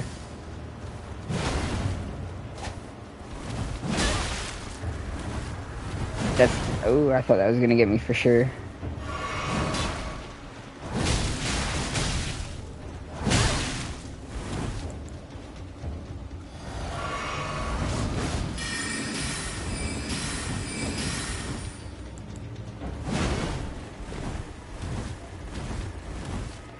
Yeah, having like any sort of tracker would be nice. It doesn't even have to be something very obvious. Like if you, like you said, like a diary, a journal, you just look in and it's like, I talked to a person. Maybe I could do something later. That'd be a nice little touch. Man, you fucking suck. Quit doing that.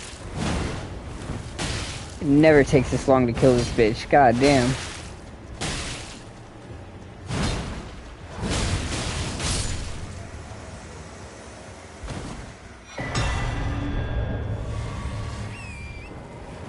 Now let's go kill our... Well, yeah, now let's go kill ourselves an Erdtree avatar. In the dumbest ways, they just don't work correctly sometimes. Yeah, no, it can be really frustrating and stressful dealing with them. Especially if you're going for, like, the trophies and shit and you're trying to be careful.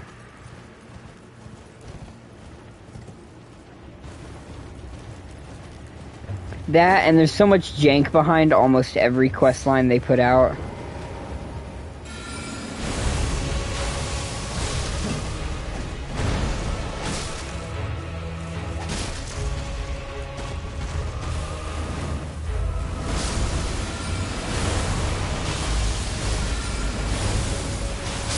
Damn.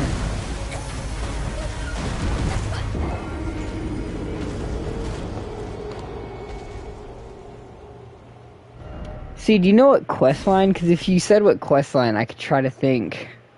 Because there really are. There's very few that I've ever had trouble with in Elden Ring.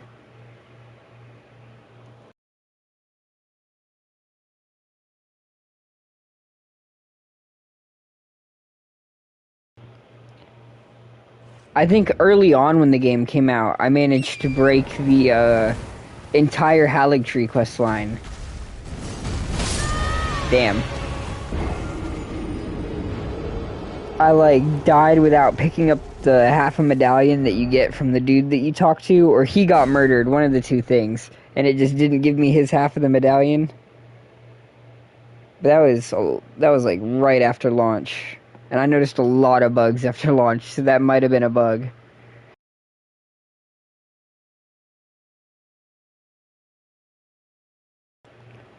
Oh yeah, that's why my faith character was fucking Misery.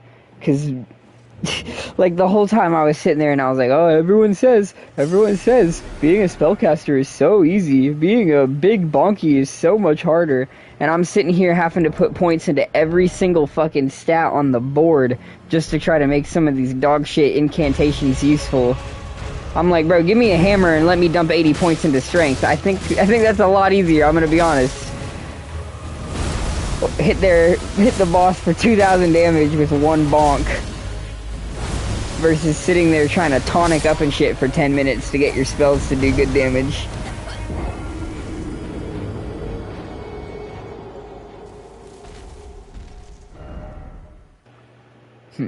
The only way I've ever broken Alexander's quest is by murdering him. I murdered him in cold blood in my first playthrough. I wanted his Jarred Shar. I didn't realize that the better Jarred Shar was later. I just got greedy and murdered him immediately. Should equip the seal.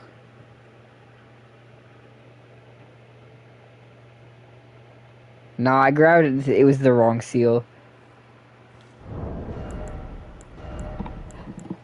The one that I need is in this fort way up here. If I were gonna use it, I figured it'd be easier to just kill this Erdtree avatar to level up real quick. He's just proving to be difficult. Apparently he likes to live. Which I don't really understand. Kinda weird if I do say so myself, but whatever. I guess there's like value to life or whatnot.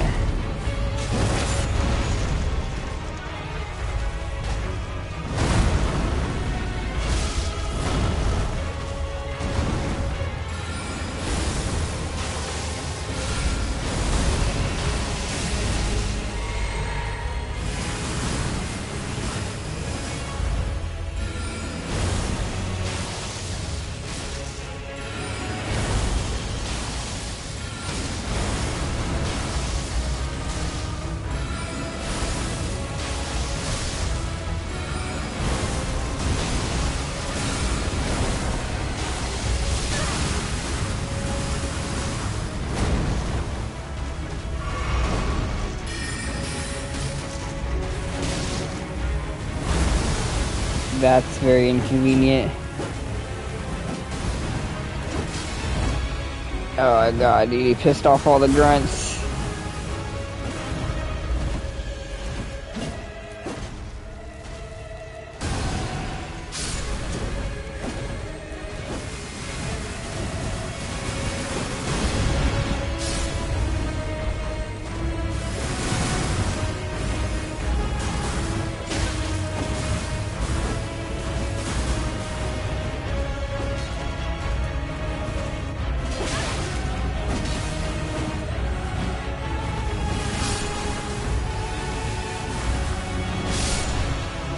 Oh, sweet Jesus.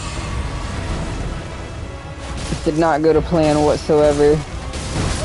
Damn.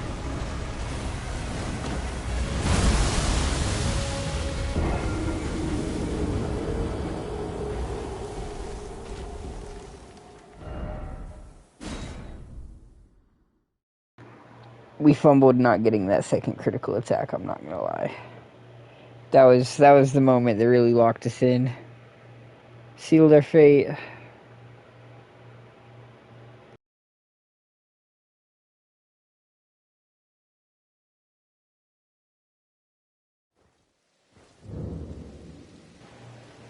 See, that's why the next, like, full playthrough of the game that I'm really waiting for is when the Tarnished Edition comes out and they add the new starting class.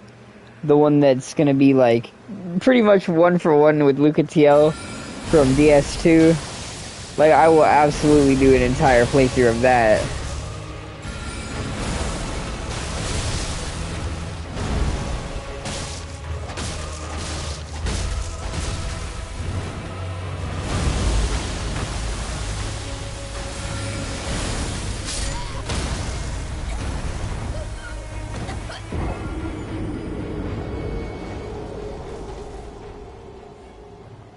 Yeah, she's gonna get a light greatsword, that new class that they added to the DLC.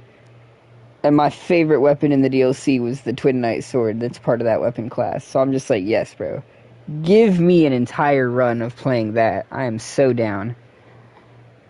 But then it's been radio silent on when that's gonna happen for months.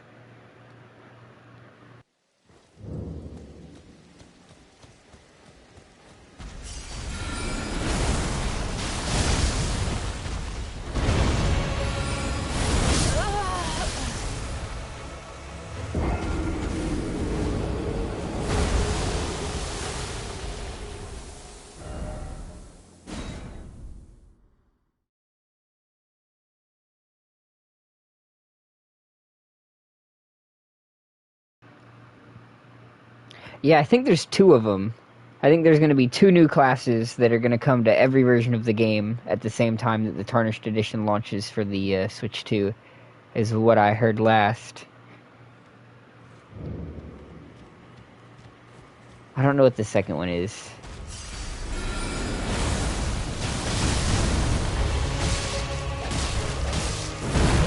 Dude, I think the Souls games, their audio is starting to blow out my speaker. I genuinely keep losing all of the left hearing. This is a really old headset though. It's been through years of hard gameplay. That's exactly why they delayed it. They delayed it because Nintendo put out the Switch 2 for $700 and it runs worse than the PlayStation 4 did 10 years ago. Because Nintendo is fucking full of themselves. Nintendo's full of themselves, Xbox is useless, and Sony is just sitting here fucking enjoying sitting at the top with no competition. It's terrible. You hate to see it.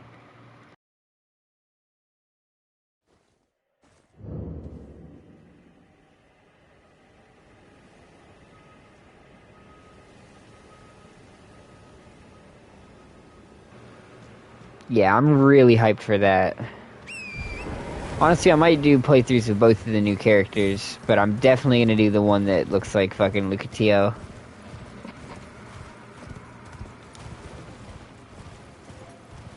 Where am I? I guess I must have clicked the wrong one.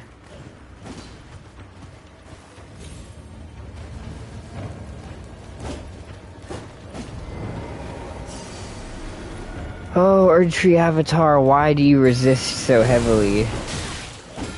You are not involved in this.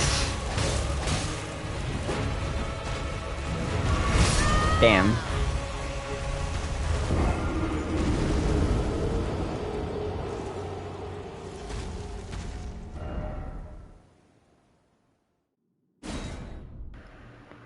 The Heavy Knight is a curved greatsword user.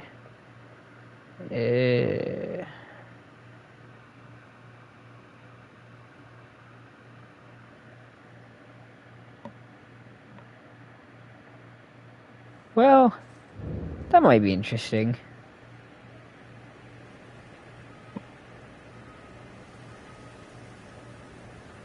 I think I'm more interested in the other one still, but that might be fun.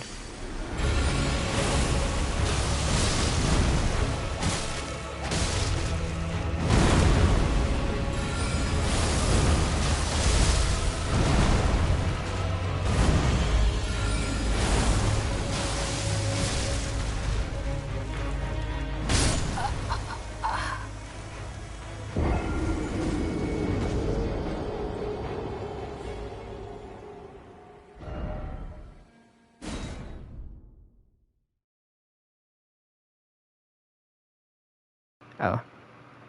It's really throwing me off. My left speaker is getting blown out by the Elden Ring music. It's on its last life right now. Activate the Great Rune yet? I'd have to go all the way back to the castle.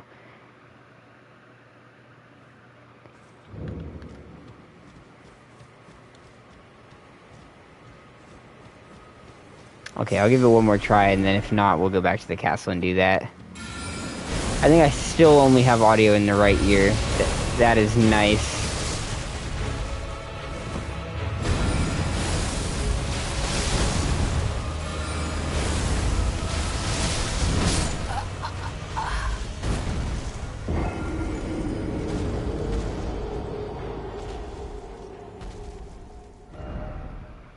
Yeah, they are. If you're not doing PvP, they are.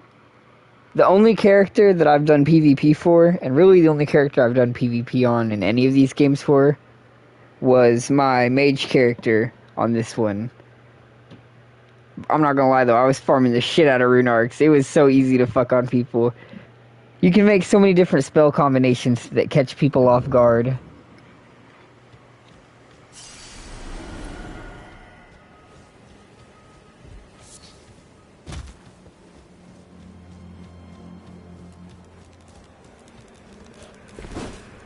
My biggest problem with Elden Ring PvP is how spammy it is.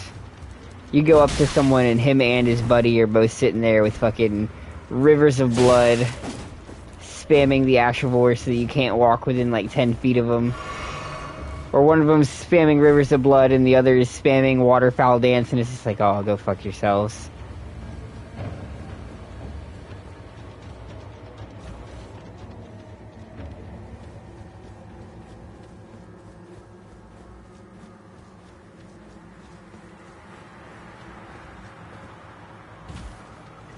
The only reason I enjoyed it as much as I did with this one is because using all the different spell combinations is really fun, especially the ones that are usually not that useful in the base game.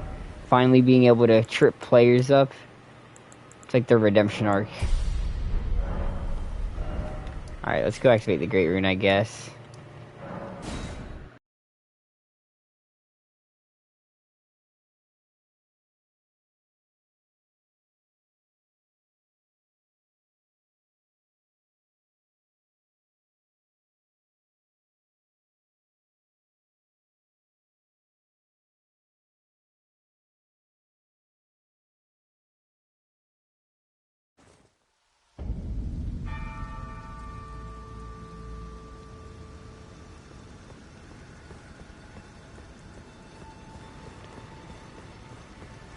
Alright, the long walk.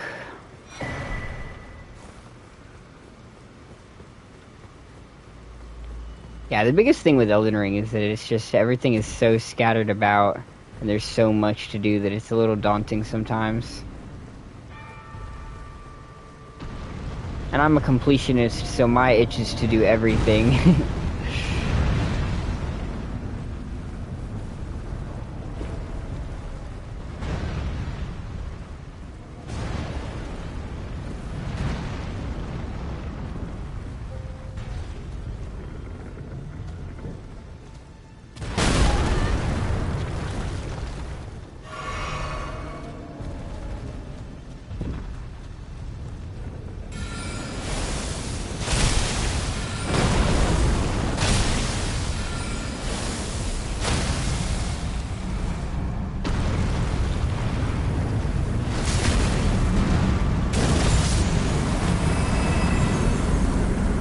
Yeah, like there's a lot of areas where I understand why you can't use Torrent, but not being able to use him just makes them really sluggish to go through. Like this bridge is one of them. Like I get it, they want you to slow down, fight the golems. But like, bro, how is this not counting? There we go. But like that first walk up is just kind of boring to do. That didn't kill him, really. Unacceptable. Back on the ground.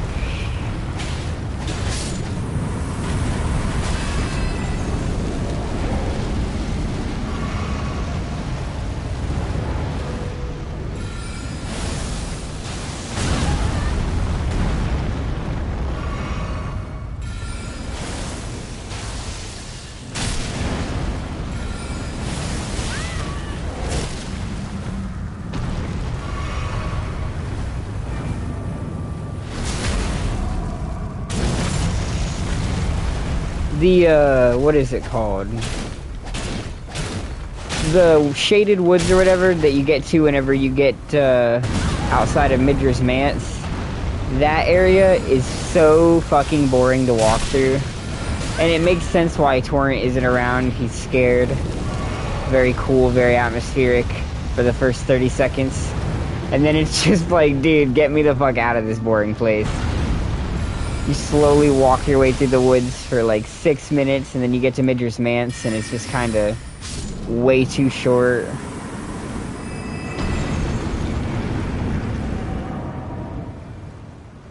I don't know. Maybe this is just my bias talking. I was slightly disappointed in the DLC. I mean, it still does a lot. It's good. It's not bad, but I was expecting better, I'm not gonna lie. I don't think it's like Old Hunter's levels of peak.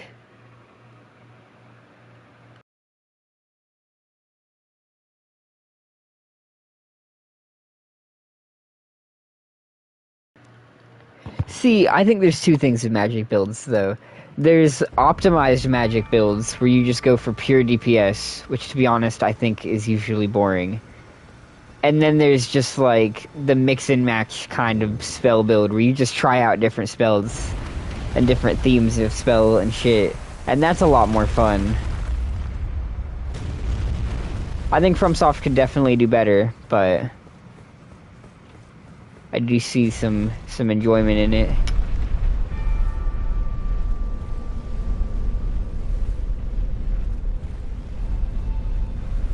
Lunacid, I think, does a really good job at being a horror-adjacent Souls-like. Genuinely the only non-horror game that's ever scared the shit out of me. When you get to the catacombs, like midway through the game, so fucking awful.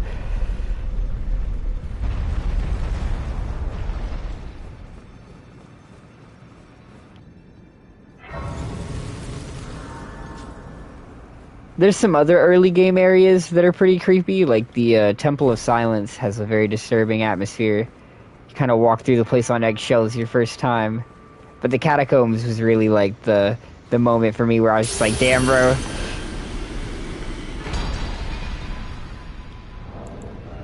I feel like first-person dungeon crawlers are such an underrated genre. Do you think they're going to step direction with the next one? Step back. I'm not doing.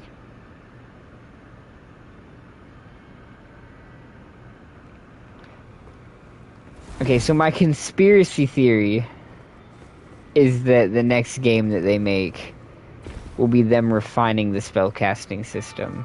But of course, that's just a conspiracy.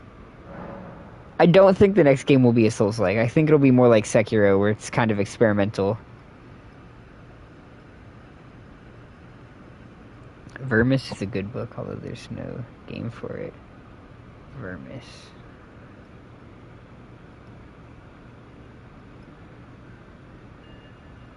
Oh, I've heard of that before. I've seen a video on that. Yeah, that's tough.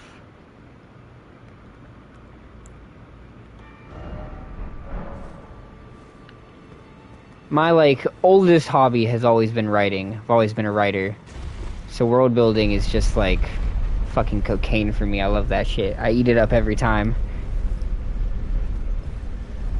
Please give me a 6-page essay on the history of this random mirror that you left in your fucking back closet. I would love that. Thank you. Thank you.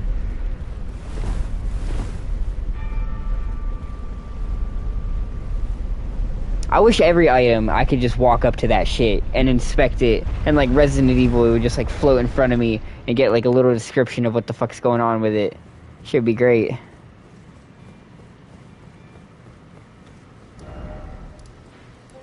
Where was I? Can only think of Zelda at this point.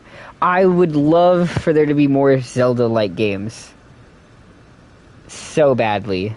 So badly. Because I'm not a huge fan of the current Zelda cycle. Oh, he used my last one. Damn, I forgot about that. Are any of the tiny ones here still usable?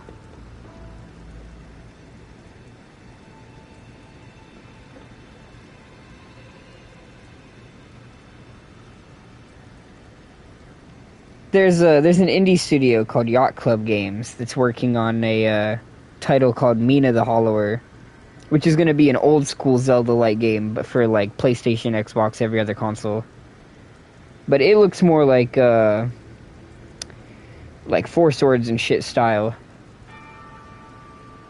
Dude, I am right there with you. I would love nothing more than to never see the Breath of the Wild world again. I'm over it. Tired. Done. Please stop with this fucking period of time. I didn't really think... I mean, Breath of the Wild's a decent game. It's not a bad game. But I was cool with it. They made it a sequel. I was like, that's cool. They fucking had the spin-off game. I was like, I mean, okay. But I'm so over it.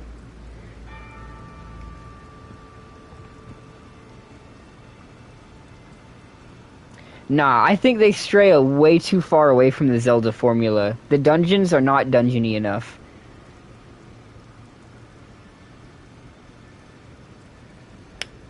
I think the games are both good, but I think they don't really hit what Zelda's core has been for the longest time.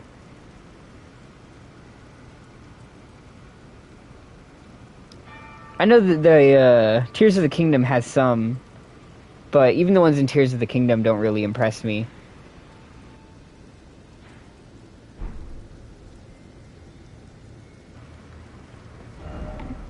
My like second Bloodborne 2, my second jar of copium that I keep in the back drawer to huff at night, would be to wake up one day and get a Twilight Princess sequel. That would be amazing. That would feel my heart would grow 3 sizes. But alas, that will never happen.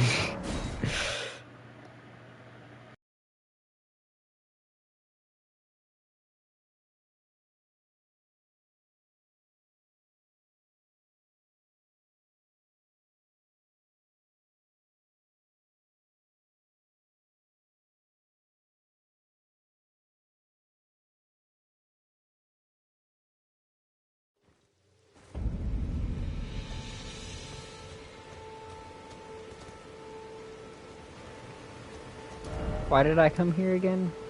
Oh yeah, I remember. Ow. Try not to burn my fingers while I do this. My top 3 Zelda games, which I don't think this is a very controversial list, would probably be Link to the Past, Ocarina, and Twilight Princess. Unfortunately, Ocarina fans are absolutely correct. They get to be as snidey as they want because they just so happen to be right. Their game is peak.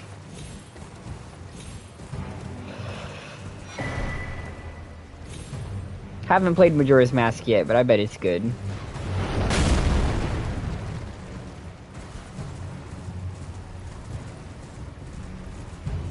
Ocarina of Time, Majora's Mask, and Twilight Princess. Twilight Princess is the slept-on goat, bro.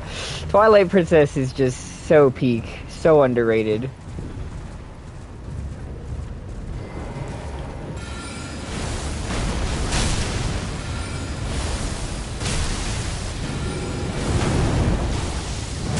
The only thing I don't like about Twilight Princess, and the only reason I've only played it once, is because it takes 3 goddamn hours to start the game. I can't do the village section a second time. It bores me to tears so much that I've not done a second playthrough of the game. The rest of the game is just absolute peak, but that introduction just fucking drags. You gotta help with the baby carriage, go fishing, fucking help do the laundry, 18 other things. It's just like, god damn, bro, let me go into a dungeon.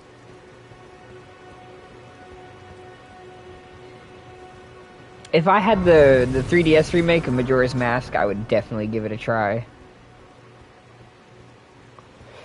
I'm worried that I'm a pussy bitch, though, and that it'd be difficult as fuck.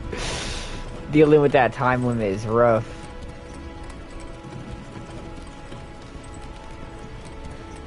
Yeah, I'm not getting anything off that.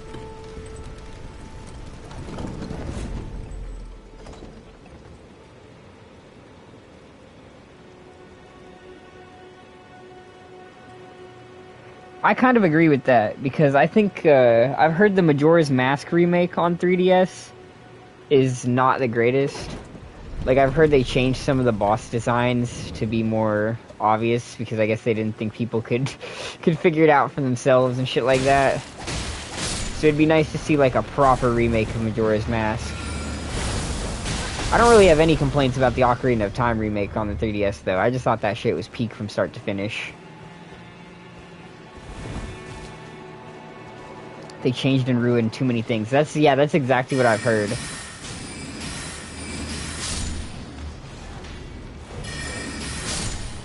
I love the Ocarina of Time remake on the 3DS, though. My most controversial Zelda opinion is that I think the water temple from Ocarina is actually peak dungeon design. On the 3DS, where you don't have to like open your inventory every time you want to change boots, it's really not that bad. I can understand why it would be annoying if you're playing on the original, but on the 3DS, dude, it was just fucking a blast from start to finish.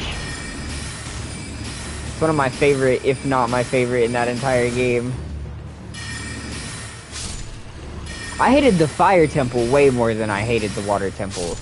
I get lost in that goddamn Goron temple every single time.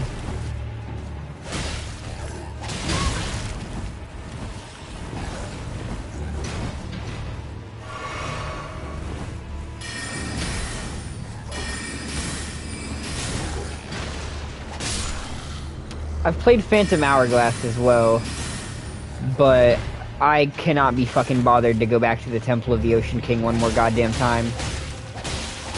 I don't even remember how many times I did it before I was just like, nah man, I'm good. I'm done. But I hit a breaking point with Temple of the Ocean King, where I was just like, this shit's not worth it anymore, man.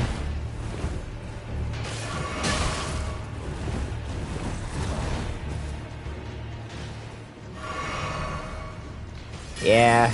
In Elden Ring, you kinda do get very shitty rune drops.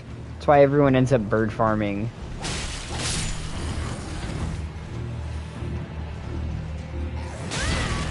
I don't necessarily mind the enemies not giving that much, but like the bosses, especially at the end of the catacombs and shit, I feel like most of them drop like half as much as they should. Damn, he's kicking my shit in.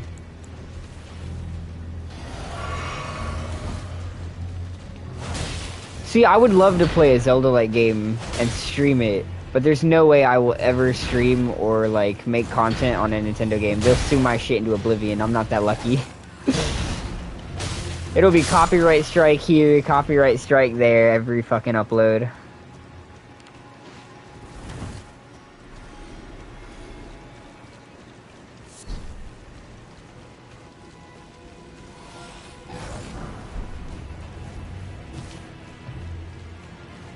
Dude, why am I even bothering? I have 1 HP. What exactly am I about to accomplish? Where's your health? Don't need it.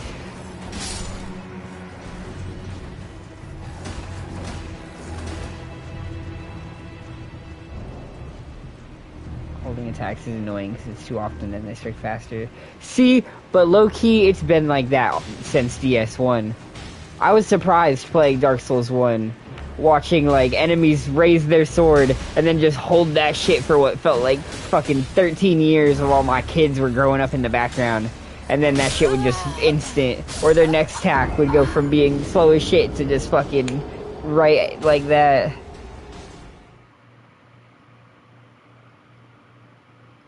They definitely do it a lot in Elden Ring, but I don't know. Even that, I feel like, has been kind of always a factor.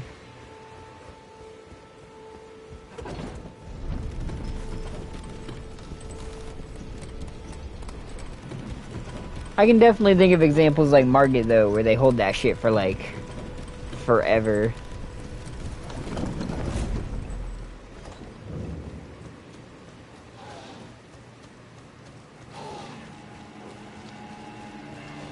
I'm not gonna fuck with any of these guys. We're just gonna run past them. It's not even worth it. See, Liza P is also stingy as fuck when it comes to the currency, though. They barely ever want to give you anything.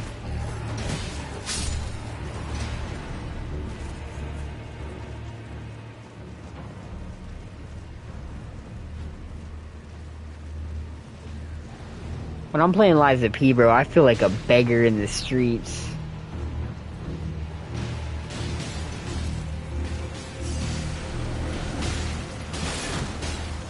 Please, sir, may I have a crumb of ergo, please?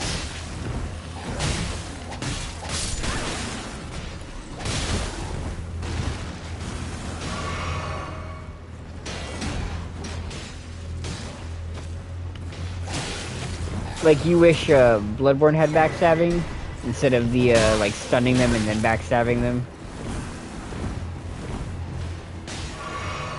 Because it is kind of weird to me that they made that change.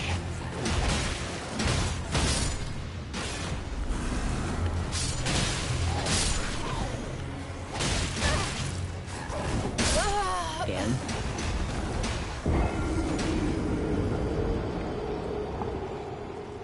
Nah, the only good area in Lies of Peak that I can even think of that you can get good amounts is fucking going up the tower towards Simon Manus, the Abbey, like the middle section. You can farm there. Most of the game though, bro, they be a little stingy. I like the stun for bigger enemies, but humanoids should have backstabs. I can agree with that. Because it sucks not being able to backstab big enemies at all.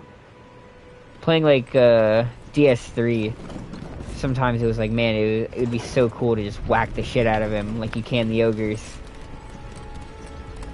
That'd be a good compromise, to be honest. Genuinely, I have never bothered creating weapon combinations in Lies of P. Every time I've ever like tested one out, I've used it for all of 30 seconds, and then I've gone back to using the Dragon Glaive.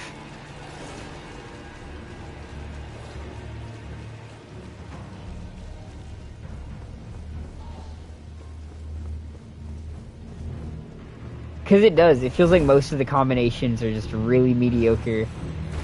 And that just always kicks ass and has a good moveset. Oh, dude, I miss my gun. I miss my gun. I miss being able to just fucking blick everyone. Instead I have to like dodge and shit.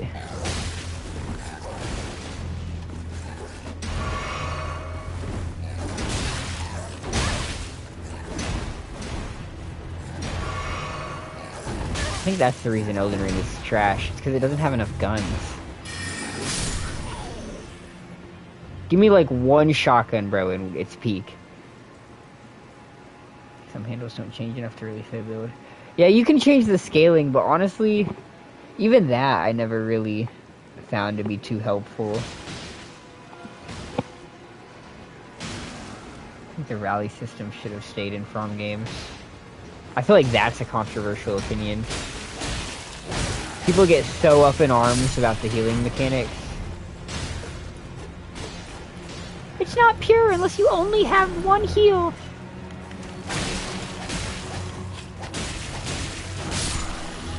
I really enjoyed it in Bloodborne. And I like the way that Lies of P handles it with the guard regain, where you only heal back what you block. I think that's also a nice idea.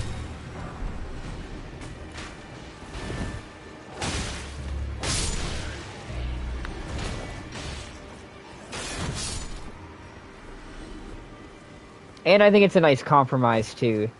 Because with Bloodborne, they really want to reward aggression, so it makes sense to have Rally be as easy to use. But if they were going to reuse it again in the other games, having to actually guard in order to get it would work. And it would make blocking with your weapon actually somewhat useful. It's always been something that is just in these games, but kind of trash. To be honest, Lies of P combat is just Lies of P.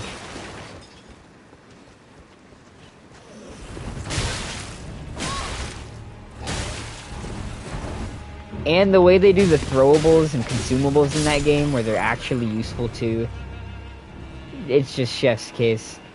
Like, literally every build is valid, bro. Do you want to be the guy who only walks around with 14 fucking packs of thermite in his back pocket throwing bombs? Do that. And it actually works, bro. Peak. In these games, it would take like fucking 90 firebombs to get the same result. I'm telling you, when you're not scared of fun, when you're not scared to let the players just enjoy themselves, it's crazy what you can accomplish. And I don't think that that freedom hinders the difficulty, really, or makes Lies of P any lesser. I guess I can finally equip my rune. No, I think Lies of P is so slept on. I've tried to stream it in the past, and it gets some of the lowest viewership rates out of any of the games that I stream. Breaks my heart. Like, the Lies of P community feels like it's on its last leg. What am I looking for? Great runes. The next game that studio releases, they did Lies of P, is just gonna be so good. I know. I have a review video in the DLC for the DLC that I'm working on posting soon. I've been editing it for like a week or two now, because I think it's just so peak. I have to like spread the love. I don't even know if I have any rune arcs yet, because I've just been speedrunning from fucking point A to point B and not doing anything. I know where I can get one, though. Just not enough to do in Lies of P. Yeah, my biggest complaint with Lies of P is that there's not enough, like, side paths or optional content. There's that one cave in the swamp area, and that's pretty much it. If they added, like, even just 2 more of those, I'd be satisfied.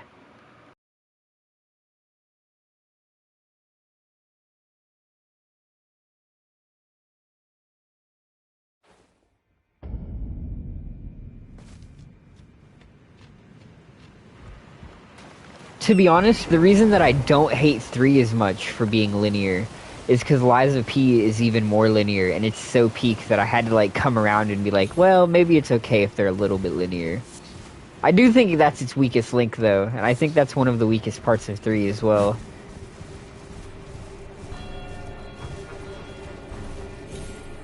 What did I come down here for? Rune Arc, I know where it's at. It's way the fuck out here, though. Like, way, way out. And if I die, it's gone. GG.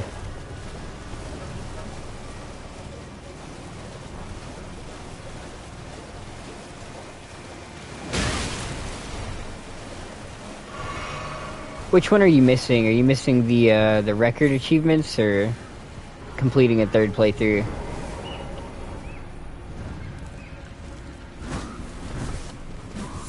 All the records are kind of a pain. A little bit.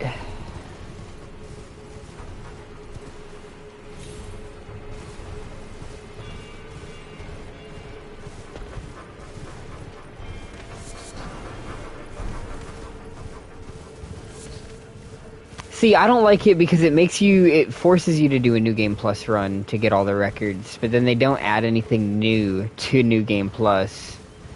So it's like you're forced to just play the harder version for no benefit.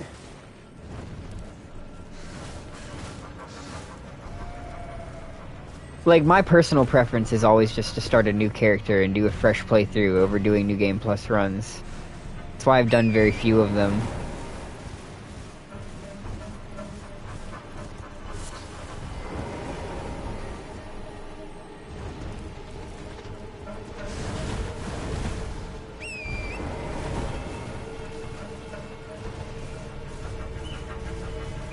That is why Peak Souls 2 is even better and needs to be glazed 10 times more. Because, oh, I'm cooked. Dude, straight through the dome. Because it was wise enough in its infinite wisdom to make New Game Plus actually different. Most of the shit they added is just like a slight kick to your teeth, but that's fine. These games are like 50% torture anyway, so what's one more kick?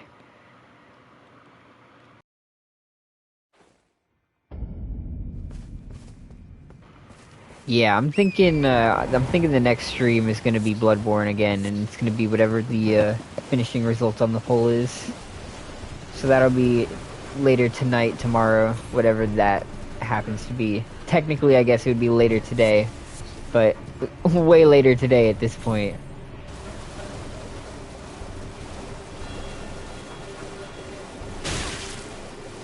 Bastard. And then really, I'd like to clear up more storage space quicker, because I want to start on the Demon Souls run.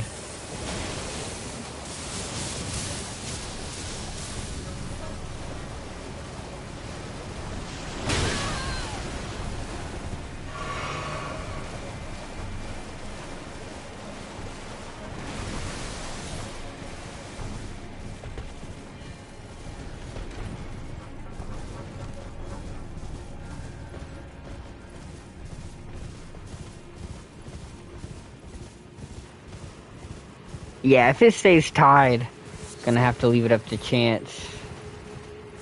I'd be fine with either one.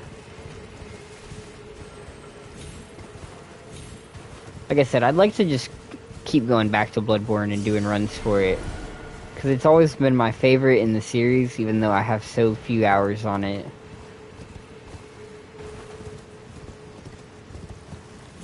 And it feels so strange to have your favorite be the one that you've played so little.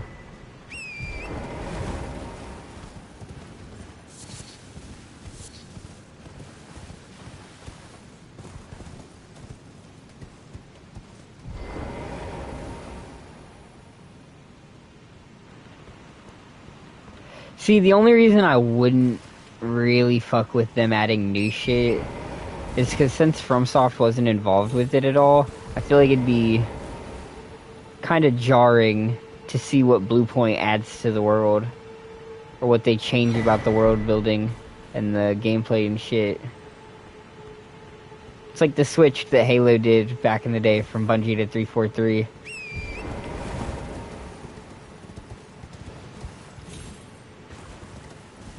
Too many hands getting dipped into the cookie jar.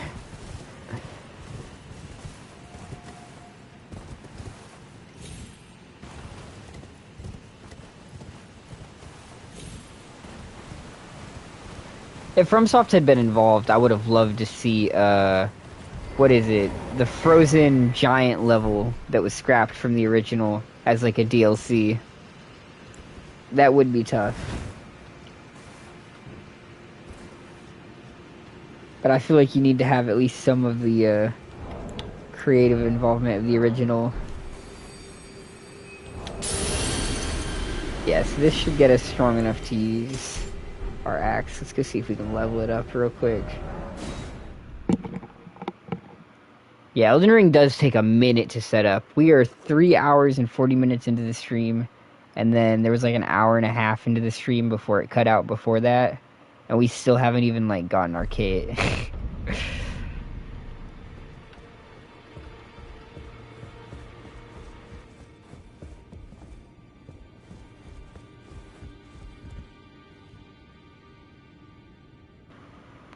Bruh, no, the Souls community is so painfully toxic. I joined several Discord servers while I was doing the trilogy run, just to be able to, like, figure out some of the co-op shit and covenant farming, random shit like that. And every single day, it's like the battle of the fucking Redditors, dude, it's awful. A bunch of fucking obnoxious, know-it-all assholes that all want to be right all the time and have a stick so far up their ass you couldn't pull that shit out with a 6-man crew. It's fucking terrible. Nice to see you again. My name is Roderica. I should have told you sooner. Isn't this place impressive though? The Round Table Hold, covert quarters of the Two Fingers, and gathering place of champions who vie to become Elden Lord. I never knew the guidance bestowed upon us Tarnished had such fantastic roots, although it's all a bit much for me, in truth. I'm still looking for my own purpose. So I'm still looking. How would you like to be my Shikigami merchant? So I'm still looking. Alright, I guess let's go upgrade our shit.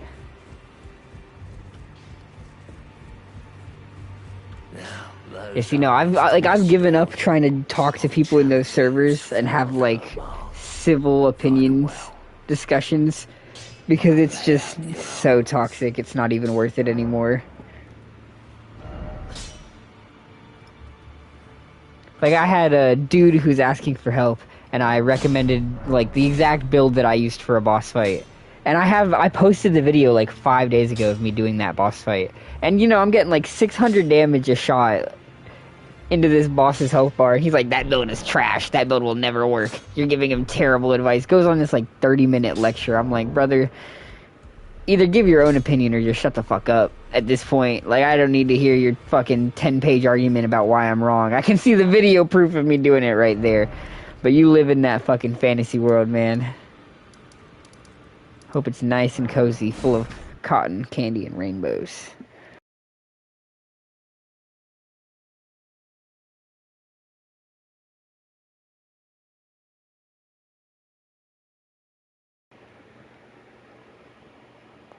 Low-key, that's how I feel about the people that were glazing the Chicago. I'm like, dude, you're calling this weapon great, but then you're saying the requirements to make it great is 13 hours of fucking farming in the sewers for 31% gems. That doesn't sound very great to me. I think just about any weapon, no matter how dog shit it is gonna be good when you give it a 31% fucking increase 3 times. Like, that tends to do it.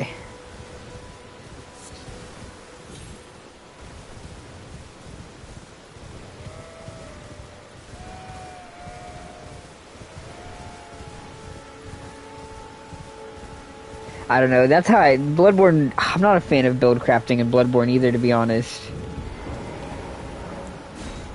I don't like how slow it is to set up in Elden Ring, but it's a lot less grindy. Bloodborne setups are just grindy. I don't know why I came in here. I just buffed up with my rune. Now I have to take this serious. And that's like the one thing I never do.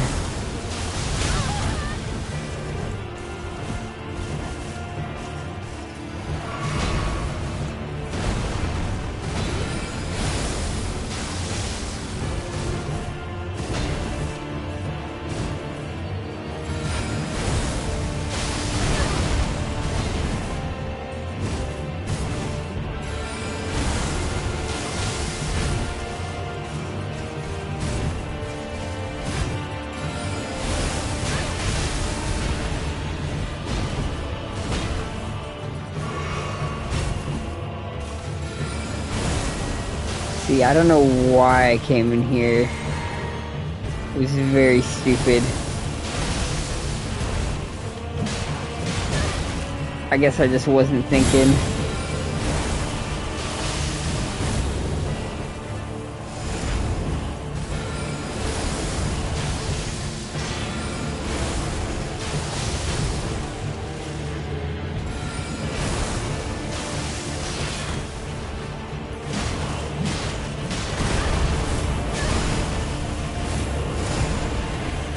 Oh shit. That was a little sketch, I'm not gonna lie. I was worried there for a second.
Bro, oh my god.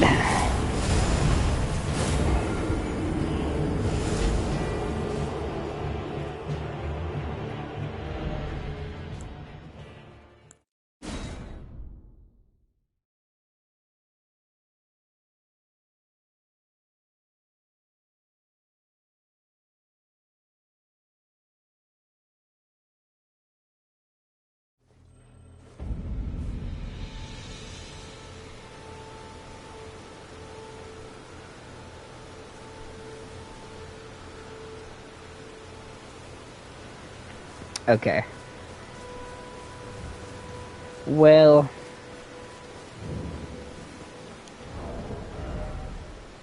I think I leveled up enough to where I don't need it anyway. So that's good. But I have no idea what compelled me to walk into this place. Momentary lapse of judgment. Kinda want vengeance now, though.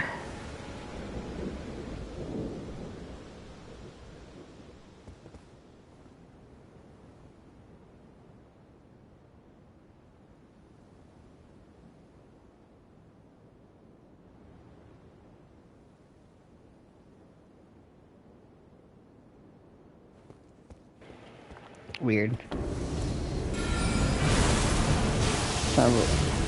Yeah, no, genuinely, I had someone else here earlier that said it was his first time going through the game.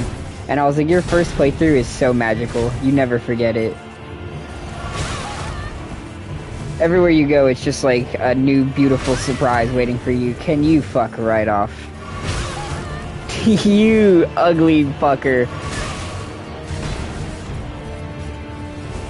I can see why you were left at the grocery store as a child.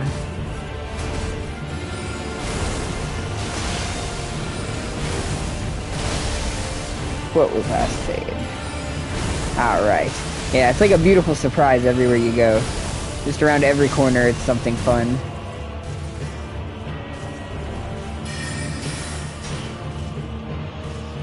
I low-key think it peaks at Limgrave, though.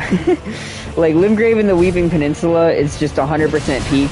You could spend, like, fucking hours there, and it's just a blast.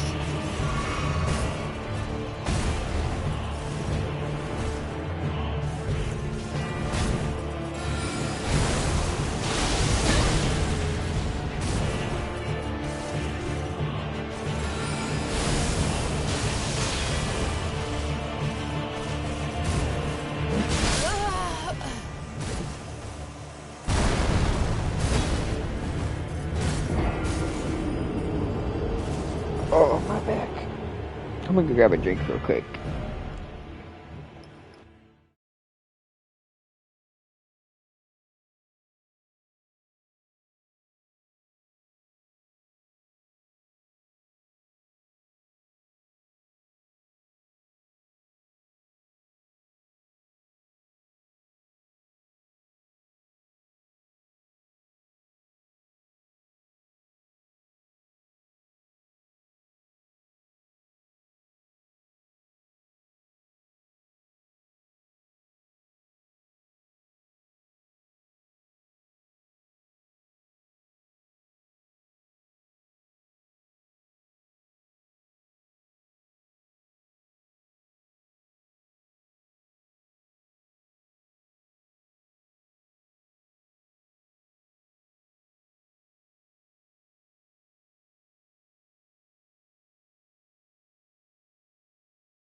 See, low-key, that's why the DLC didn't live up to my expectations. And I mean, admittedly, my expectations were so high that it's hard. It's hard to imagine anything would have. But, like, I felt like so many of the DLC areas just felt like they didn't have enough to do in them. It didn't feel like I had that constant excitement because it just felt a little too empty.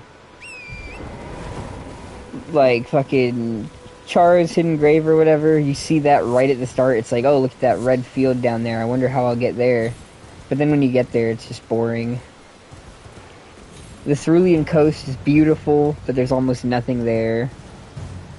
The fucking woods outside of Midra's Manse, really cool idea, a frenzy-themed area, but then there's almost nothing there.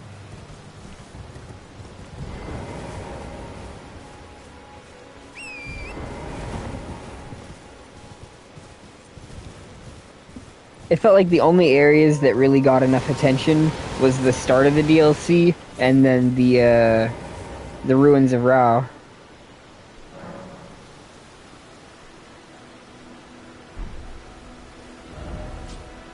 Where do I want to go? So many options.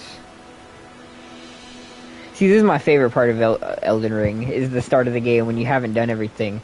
It's like being in a candy store. There's just so many options, so many bosses to kill,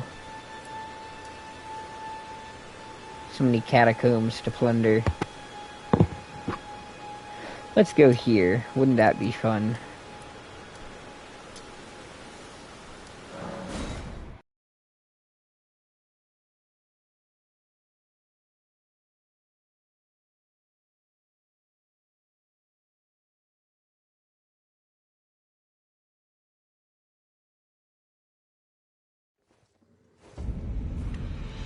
Honestly, yeah, that's kind of how I treat Elden Ring at this point. It's just like an all-you-can-eat buffet. Like, yeah, you might be able to get like a better quality meal in some of the other Souls games. But wouldn't you like to be able to just run around and pick and choose whatever you want? A little bit of this, a little bit of that.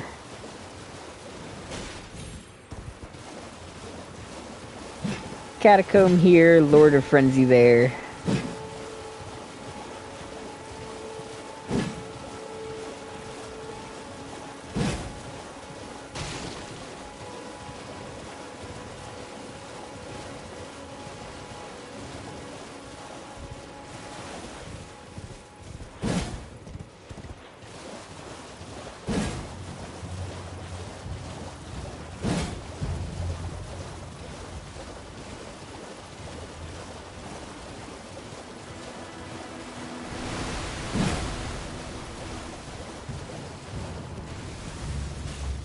See, that's crazy too, though. Without fucking... Yeah, without multiplayer, if you're playing this in the offline mode, your only option for the rune narcs is to farm rats.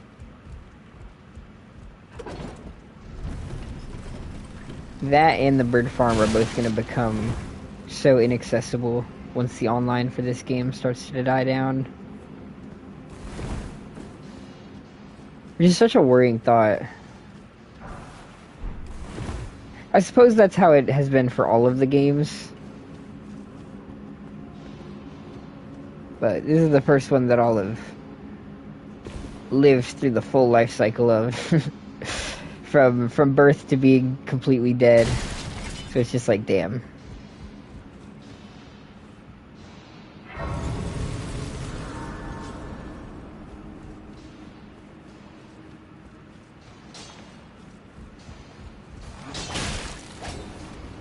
I mean, I guess they never really fully die, do they? There's like big community events where people all agree to come back and play like the PvP at certain times. I've heard little bits about that shit before. I'm gonna use the magic. I might as well just, yeah. The spellcaster who never uses spells.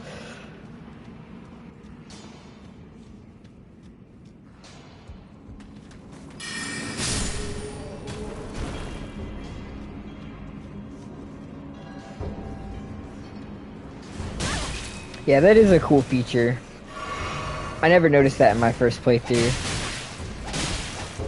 I knew that hard weapons did more damage to them and didn't bounce off, but I didn't realize that two-handed weapons did for the longest time.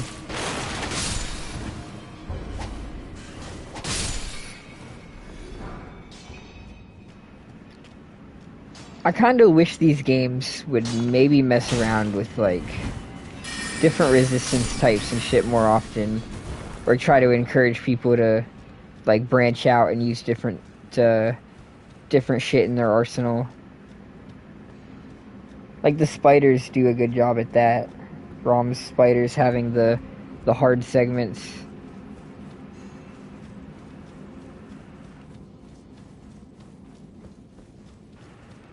Crystallions as well, with the fucking crystal armor tier shit that breaks. I don't know, not everyone's probably a fan of those, but I like those gimmicks a little bit. Changes things up some.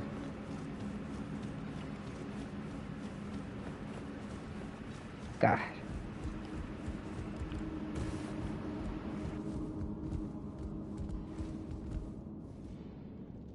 Okay, wait a minute. Nah, that's where I came in at. I think I'm having a Certified geeker moment. I keep forgetting I have no torch. Yeah, okay, let's go deeper. Pause.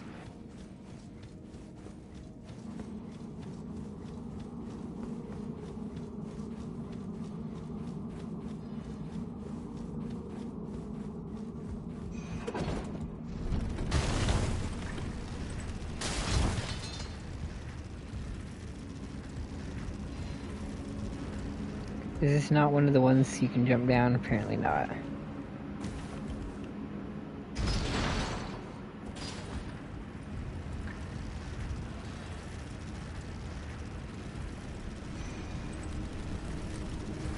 It's gotta be lower.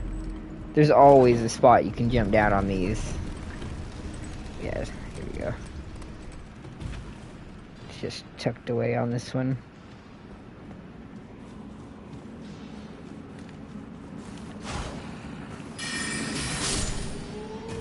So I won't lie, I got sick of these at one point. These became like my least favorite fucking Elden Ring dungeon for a long while there.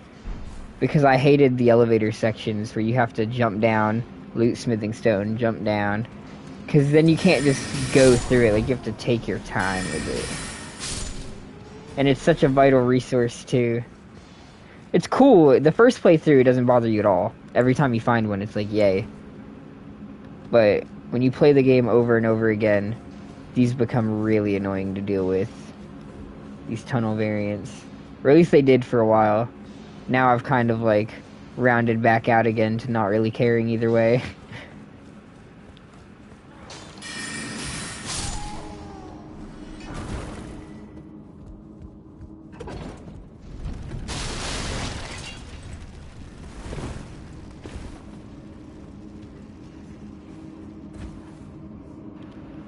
See, like this constant having to do this on every single one of them to make sure that you're looting optimally. It got a little stale on repeat playthroughs. That's 100% like a self-made issue. So that's not necessarily a valid complaint, but I don't know, something observed. I was happy the DLC didn't bring the tunnels back. The catacombs I didn't mind seeing again. I was glad not to see the tunnels. Oh yeah, look at that damage. Goodbye, Stone Digger Troll.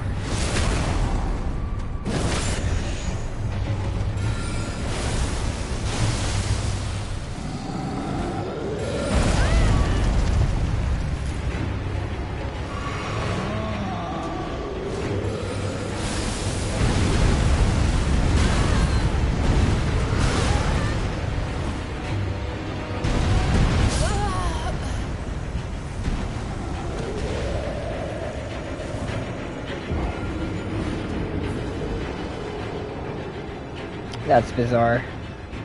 That don't usually happen. That does not happen very often. That feels bad. Feels bad, man.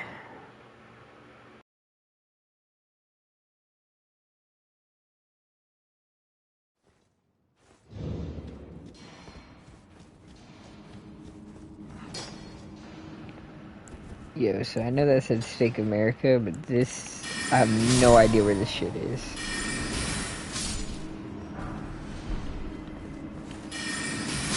This does not look at all like where I just was. Maybe it's this one.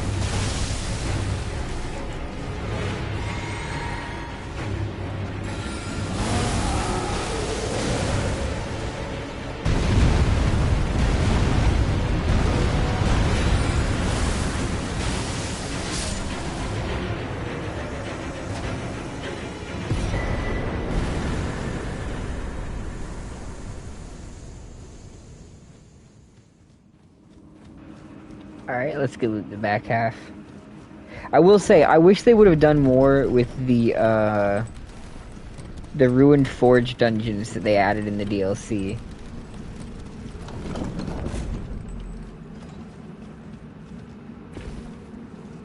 This might be unreasonable, but I feel like it would be really cool to see FromSoft kind of adopt some Zelda elements to their level design, like puzzles and shit like that. Finding keys more often.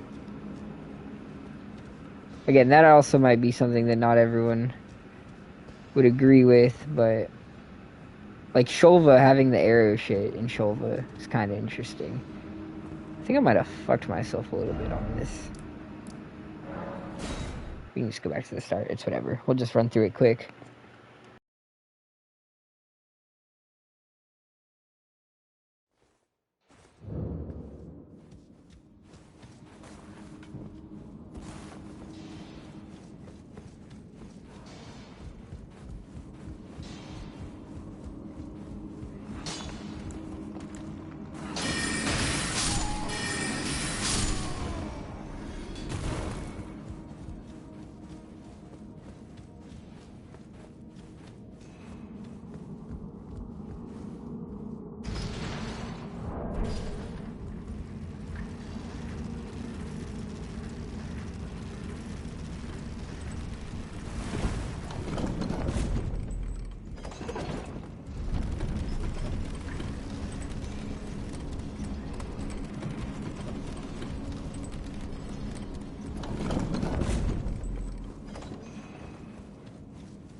I think I've been low-key underestimating my pebble.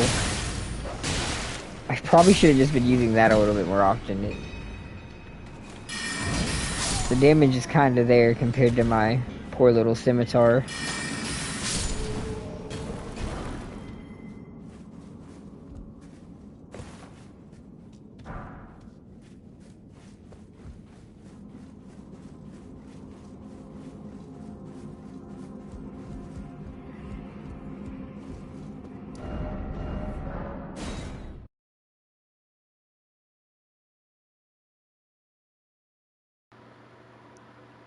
No, I should get the Carrion Slicer spell though. It's a nice little melee spell. And no, I haven't gone over to the ruins yet to talk to Selen either. I've just been kind of trying to get the stats going for this axe.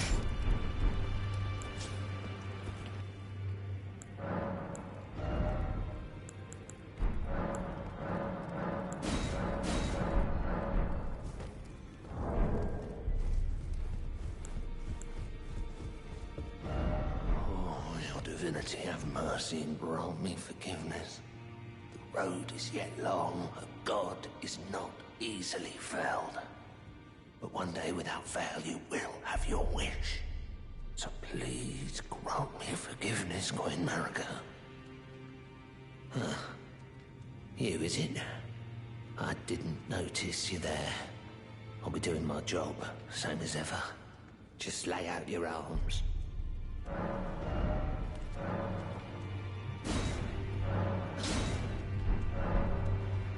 Yeah, I'm thinking the Sacrificial Axe just because there's not a lot of melee weapons in this game that really fit her.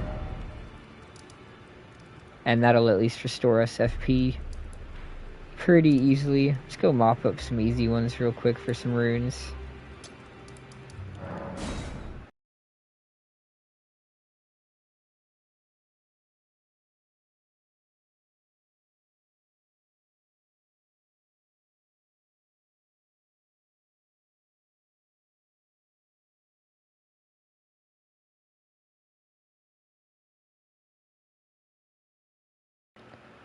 Man, these wait times.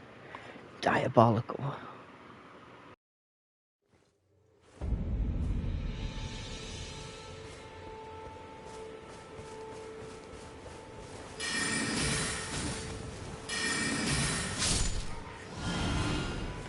I need it to be nighttime.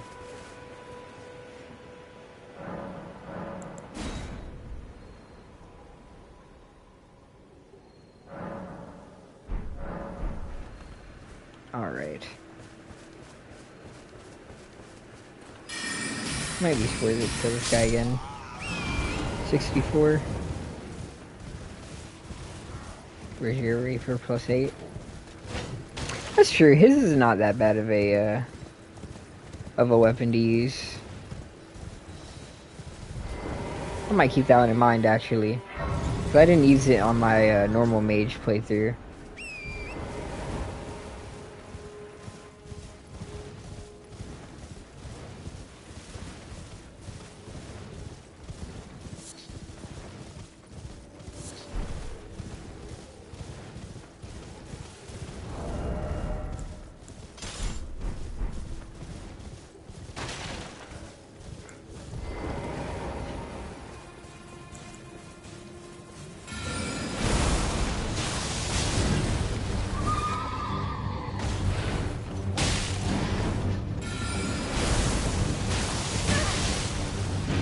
That's so rude.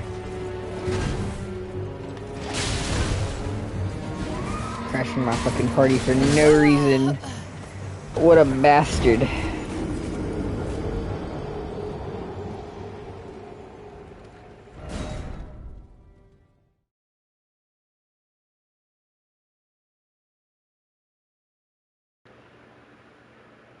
We're gonna have to set it back to nighttime again too. I shouldn't have gone to the statue. Fuck. Okay, back to the Grace.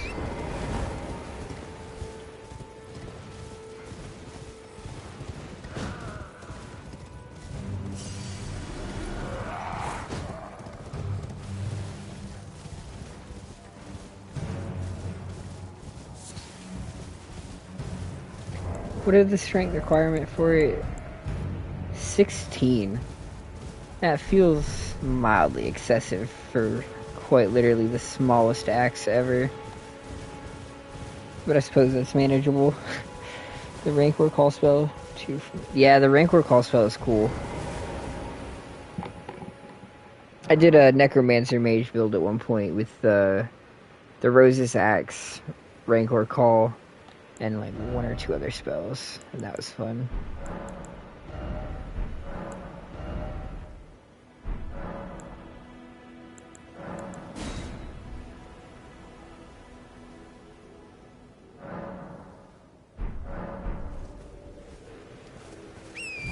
Most of this stream probably will just end up being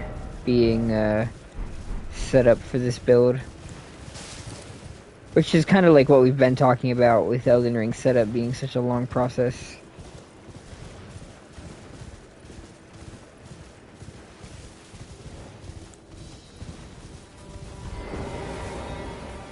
All roads lead back to the grind.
Honestly, Night Comet in general is just a really... Oh, I did it again.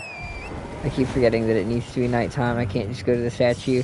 Night Comet in general is just really busted.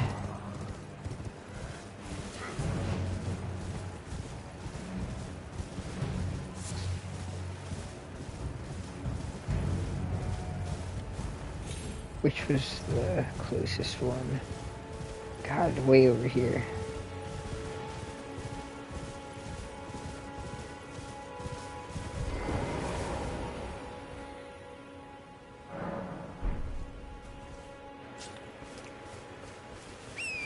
So I don't remember if Rancor Call causes frostbite buildup or not.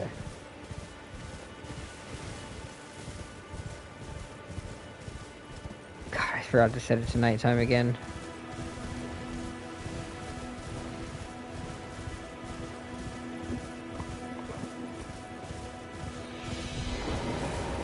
I do love the spell builds that revolve around the frostbite the most, because it's just such a helpful proc.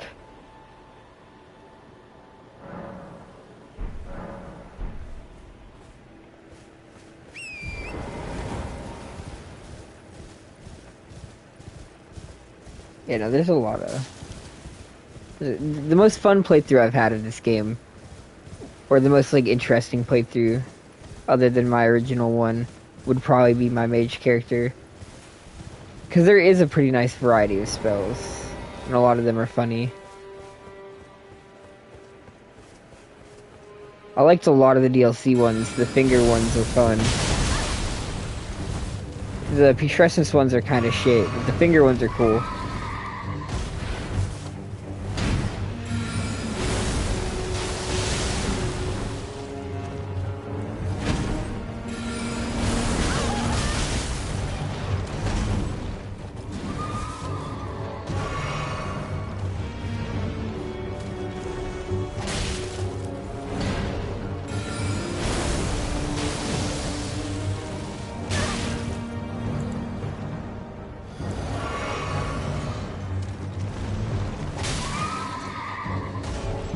The tracking on the finger spells is also just really busted.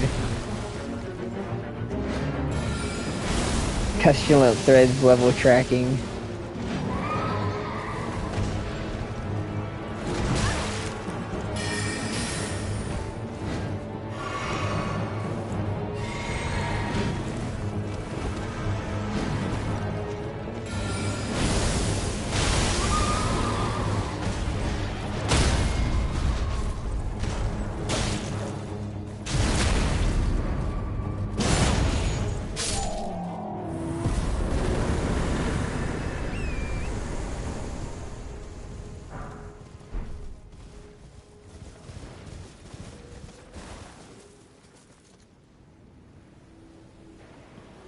Yes, the coil spell is pretty cool for big enemies. I don't know if I use it on Placiduous Axe, but there's at least one boss that I used that shit on, because it would just tear through him. I think it might have been Elden Beast, honestly.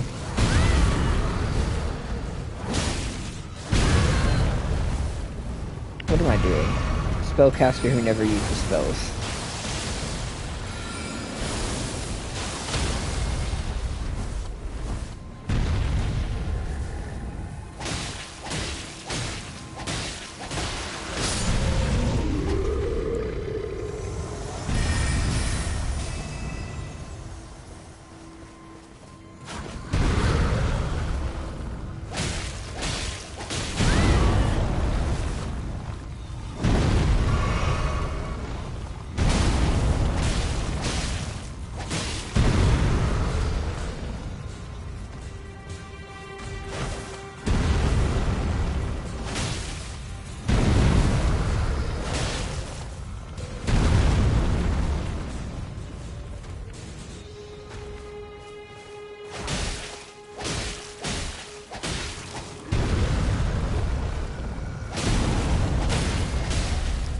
Well, for this character specifically, I'm trying to stick mostly to the gravity and star-based spells. Just for this particular run.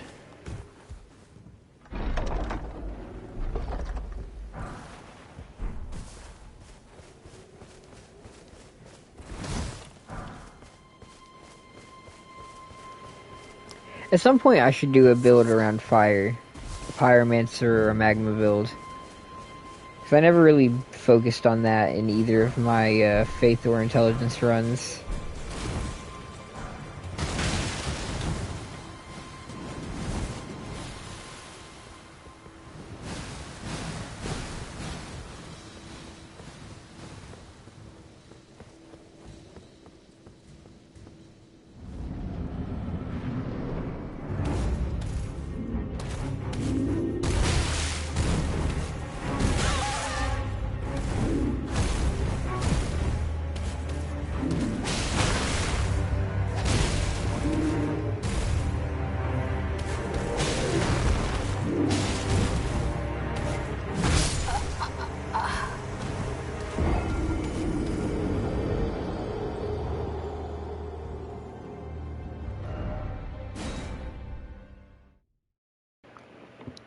Yeah, or a fire magma hybrid. So I guess strength, faith, and intelligence.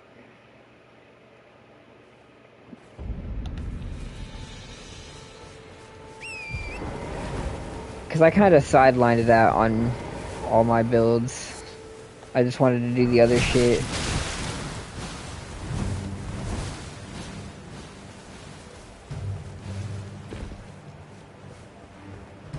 I wish there was a way to make sleep fun in this game, but there's just not. Sleep is so dog shit.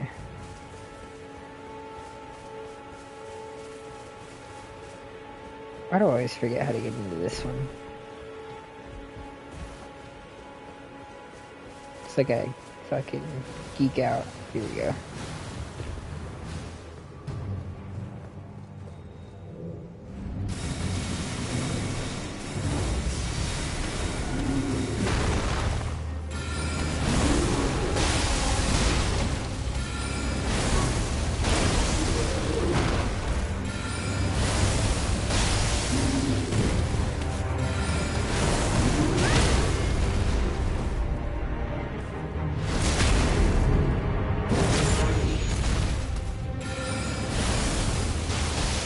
Oh, you know what? You just reminded me. I still didn't buy the crafting kit. I've been meaning to for fucking ages since I started the stream. Just never got back to it. Suppose I should go do that real quick.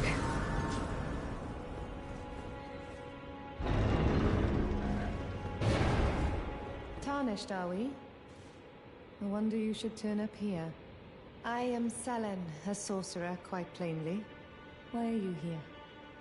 Ah, a yen for glintstone sorceries. Well, your aptitude does appear passable, but one must choose one's masters wisely. I was exiled from the Academy of Rea Lucaria as a reviled, apostate witch. Do you still wish to learn from me? Well, you are a piece of work. Very well. You are now my protege in glintstone sorcery. But I refuse to coddle, or cast kind words. Never. Anticipate grievances, young apprentice.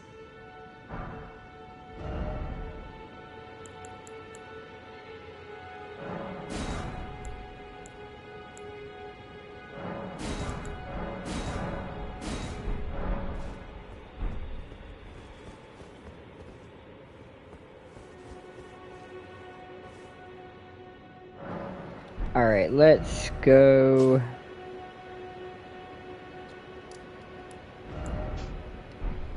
So many choices. Let's go kill this Erdtree avatar. I never get sick of killing Erdtree avatars.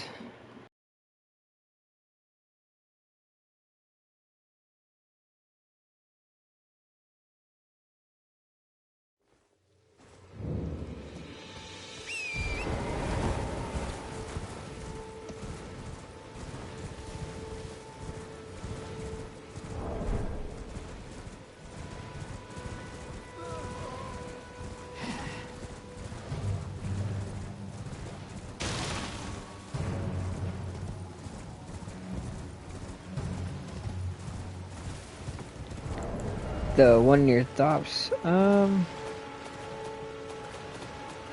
don't think I picked up any of the scrolls yet.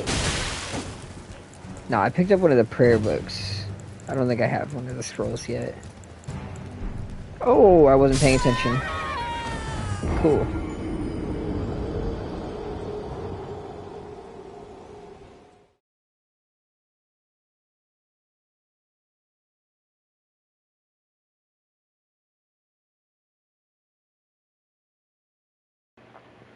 Yeah, no, this character is still really, really early on. I just, as soon as I got out the gate, started running around to grab the couple things I knew for sure I was going to use.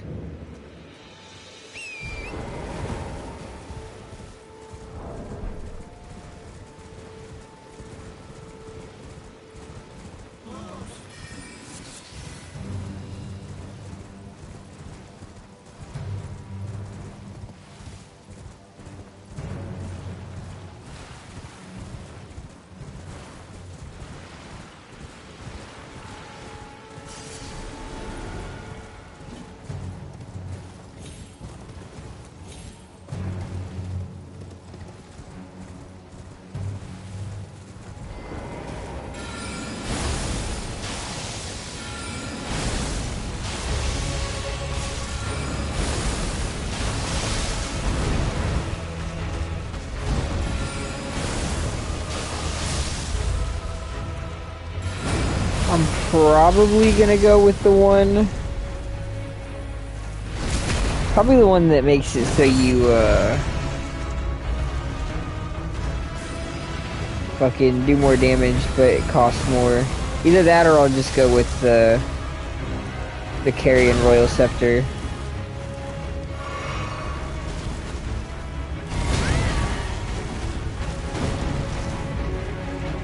And then the Gravity Scepter would just be the offhand for the damage bonus.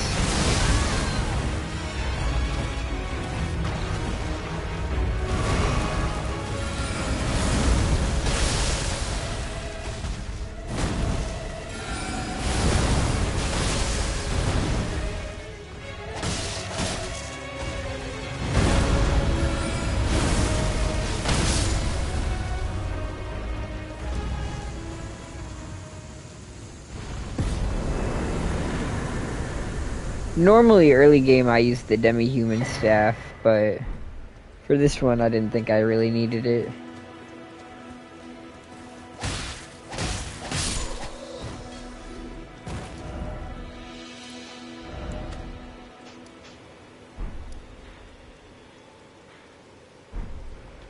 Although we're right next to it, and it's free runes, so I might as well go down there and get it. Fuck it. Fuck it.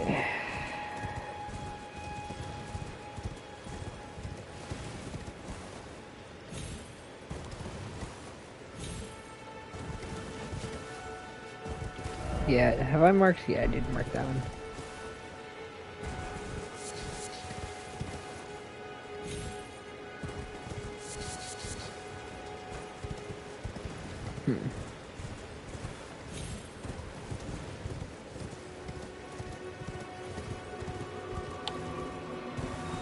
I honestly wish some of the staffs had like a wider array of spells that they applied to in terms of buffing.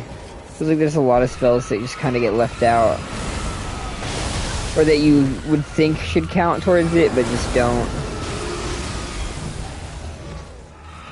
Part of my FromSoft hates fun conspiracy.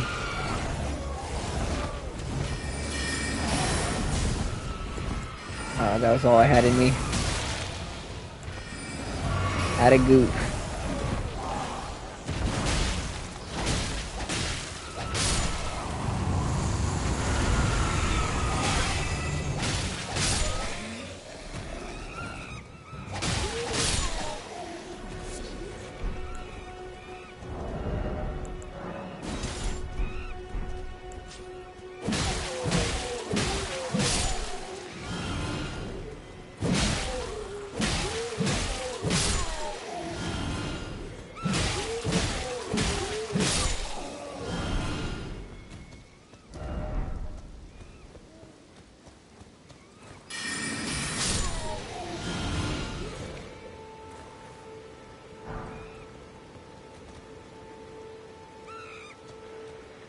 Yeah, my plan for this character is to eventually get the Estelle Wingblade and use that as her melee weapon. I was talking with one dude in the chat about it earlier, but it's gonna be a minute before we get there. Let's go do Ancestor Spirit real quick, finish mopping that up.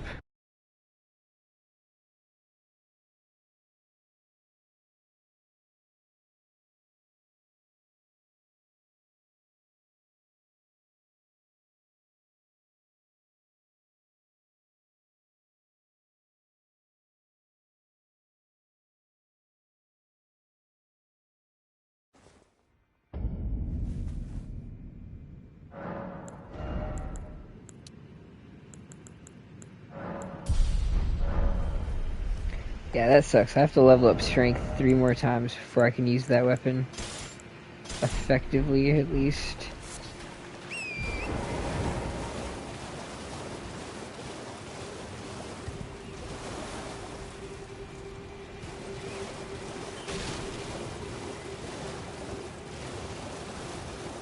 I've never really used many of the Ashes of War. There's only a few that I've ever really tested out. Which is a shame, because there's just so many.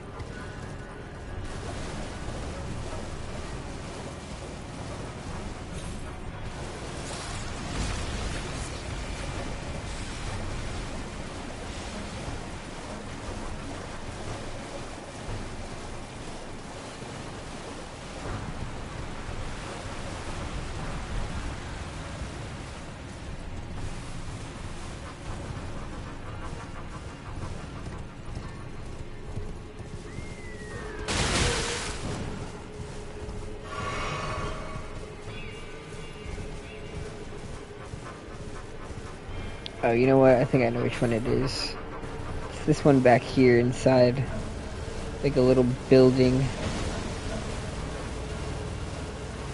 Maybe? I might be misremembering. I haven't tested that one. I was really disappointed with the Ice Rapier, though. In Elden Ring, it fucking sucks massive ass. It was gonna be the Rapier for my Rapier build. But I just couldn't enjoy it.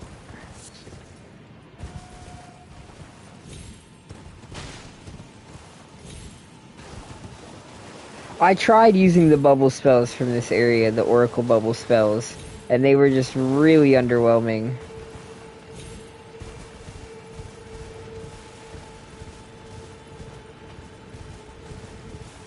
I'm like the fucking fruit guy. I've tried every fruit. Tried every spell. Yeah, I've tried Oracle bubbles. Yeah, I've tried Rancor Call. Yes, if you're asking if I've tried Glintstone Pebble, I've tried Glintstone Pebble.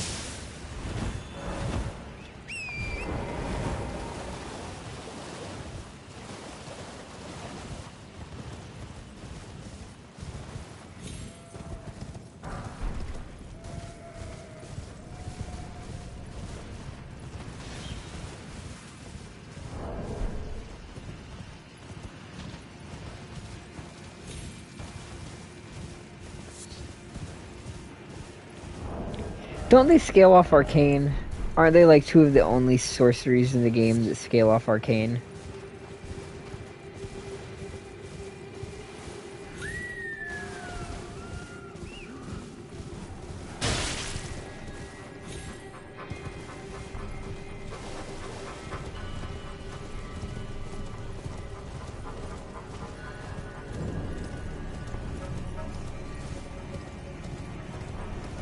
I just think it's outrageous for people who can play a strength character and just put every single point into strength, 99 strength and a hammer, and just bonk things for 3,000 damage, to complain about it being too easy to be a spellcaster when you have to fucking level up everything to make spells viable. Half of them scale off fucking intelligence, half of them scale off faith, some of them scale off both, some of them scale off a weird combination of arcane and faith, arcane intelligence. There's no winning. These hammer motherfuckers got it easy, they just don't want to admit it.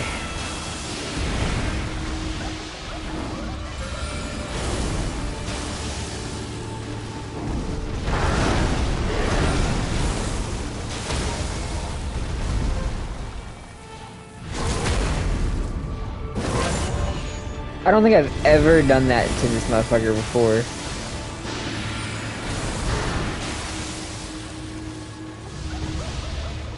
This shit tears his poise up.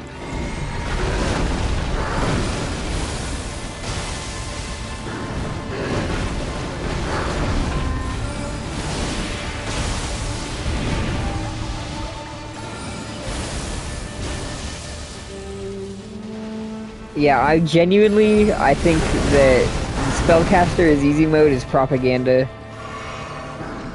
Basic strength character is easy mode. Spellcaster is just making the game convoluted for no reason for yourself. You have to fucking pull up your 6-page document on how to be good.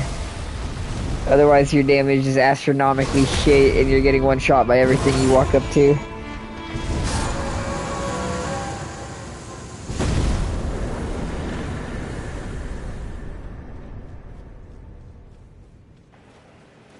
Oh yeah, I really enjoyed my mage build on Elden Ring. Absolute blast. My faith character I did not. That fucking sucked. But intelligence, chef's kiss.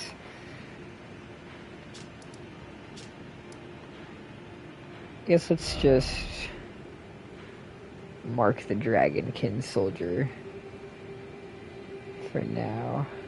And then just dip out of here. Where is he at? He's like right here-ish.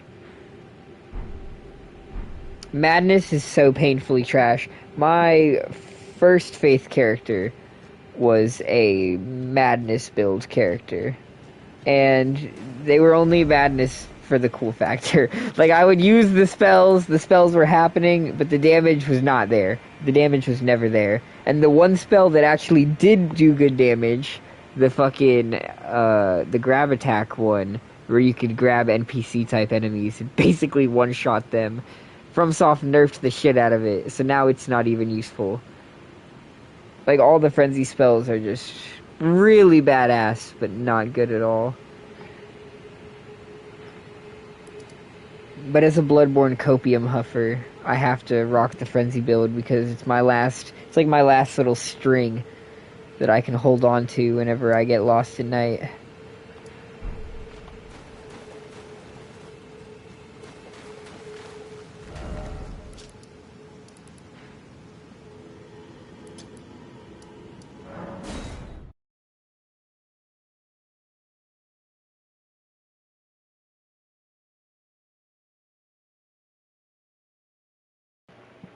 Not sure how Madness builds do in PvP. They're probably at least somewhat viable.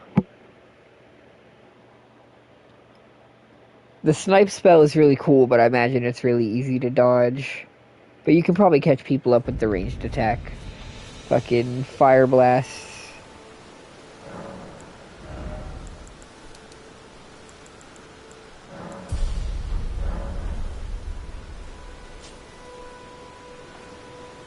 There's the first frenzy spell that you get, I think, in that Ailing village down here. It's got like an AoE to it.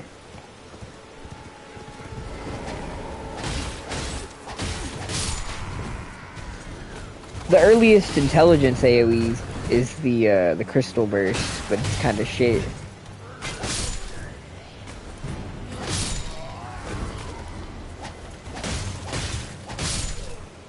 I could probably try to speedrun towards the Cannon of Haima, but that takes a lot of intelligence.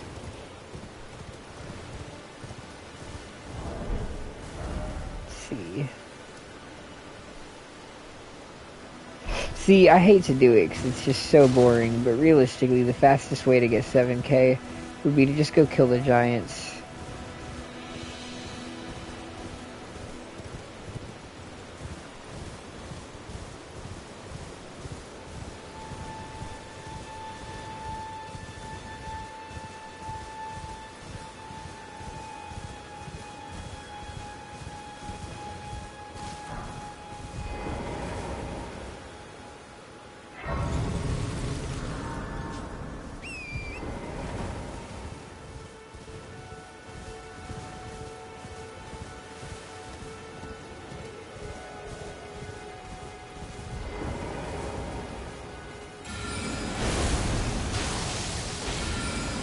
See, I really underestimated the rock sling.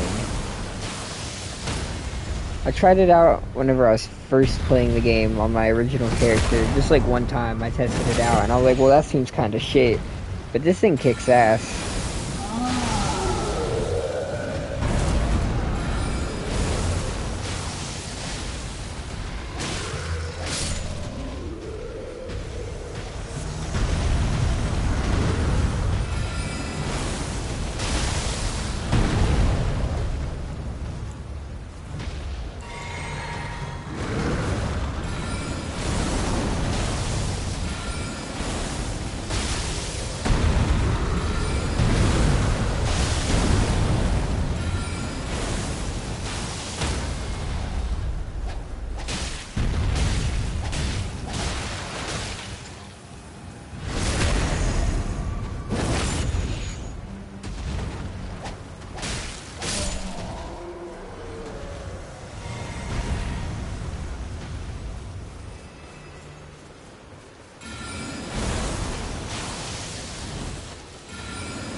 What are you doing? Aggro. Well, okay. I mean, okay. I'll just get one of the other ones to do it. Oh, there he goes.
That would be cool, because I've never actually bothered to use one of the Bewitching branches.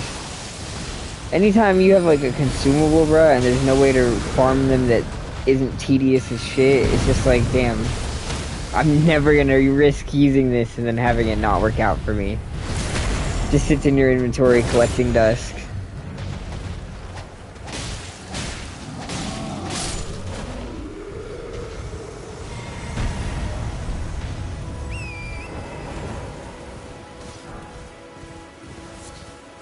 We're like just shy of where we need to be. It's unfortunate.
That is a really good place to use it, actually. Dealing with those summons up there, because that area can be a pain in the ass. Those two knights are honestly stronger than he is.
See, the best combination is to have Carrion Slicer and then have the axe that I'm getting as your little offhand weapon so that you can just use Carrion Slicer infinitely.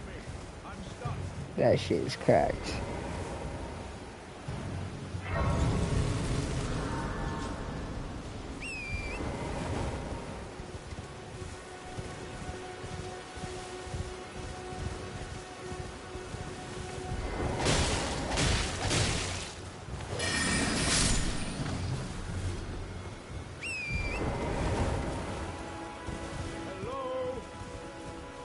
Can you hear me? Help me! I'm stuck! Oh, my stars! I'm so happy to see you. I am Alexander, also known as the Iron Fist. And as you can see, I'm stuck here. Please, can you help me out of this? My thanks. 1,000 thanks. Just give me a good smack from the rear with something nice and big. And I'll pop clean out, I'm sure. Don't dally. No, there's no need to fret. I'm very well trained. Give it your all, I say.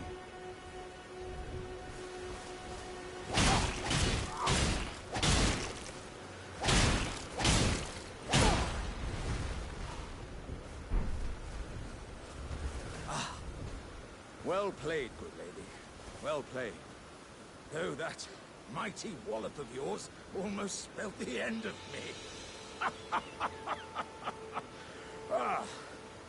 Well, I'm out now, and that's what counts. I thank you. And as a token of my appreciation, I'd like you to have this. Once again, the pleasure is mine. I am the warrior Jar known as Alexander. Iron Fist Alexander, in fact. I journey to the east, where I intend to further my education in the ways of war. And beyond these lands lie the scarlet, rot-blighted Caelid wilds. And upon their southern edge is Redmane Castle, in which a festival of combat is being held. I'd heard whispers of such festivities before. Doesn't the notion set your breast aflutter? Yeah, the little crushable glintstone shards, what are they called? Glintstone scrap.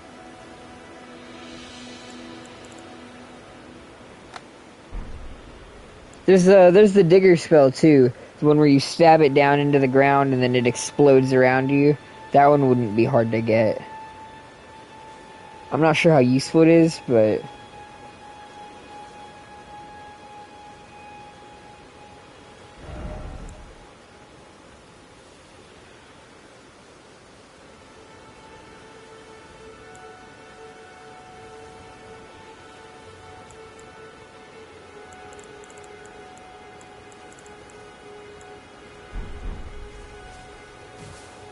I'm heading eastward to Redmane Castle. I've heard there's to be a festival held there.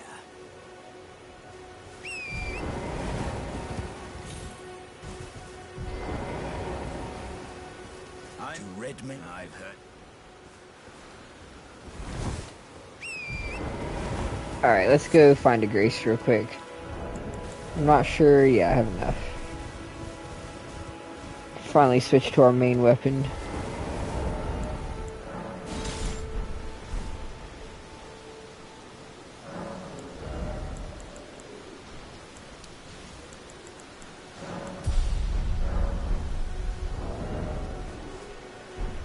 And after a humble 5.5 hours, we have finally gotten our build started.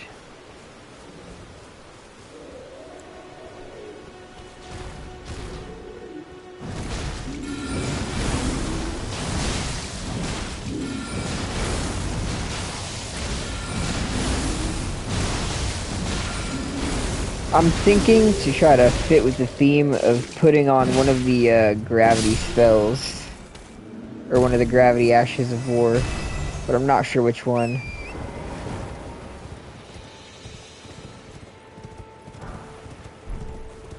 Just kind of been eyeballing this one as I go, because this is a build that I'm gonna come back to at some point probably, but my next few streams probably won't be too focused on it.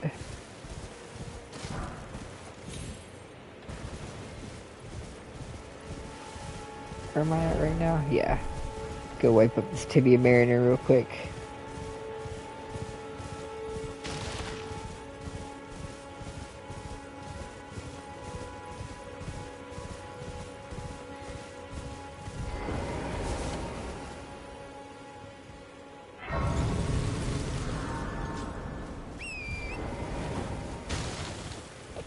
Yeah, I'm not 100% sure just yet, but sure we'll think of something nice and fancy. He would leave immediately as soon as I get here. What a bastard. Get back here.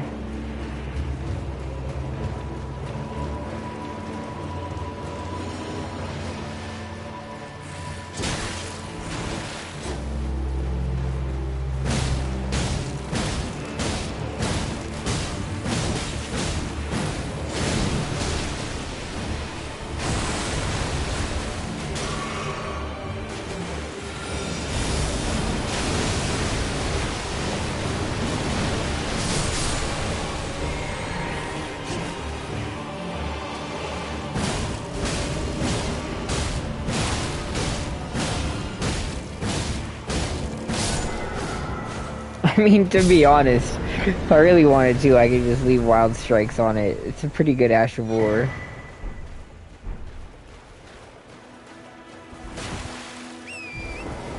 I think the turtle pendant is also right here, so I'll grab that real quick.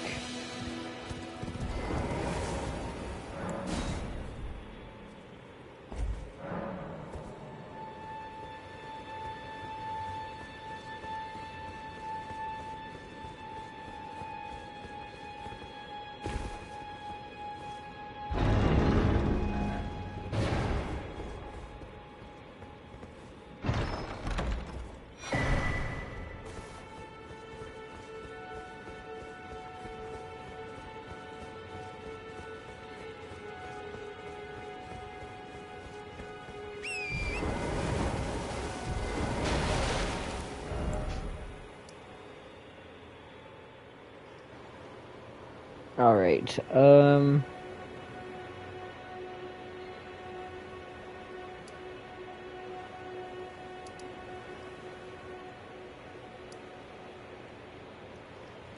go grab that tower.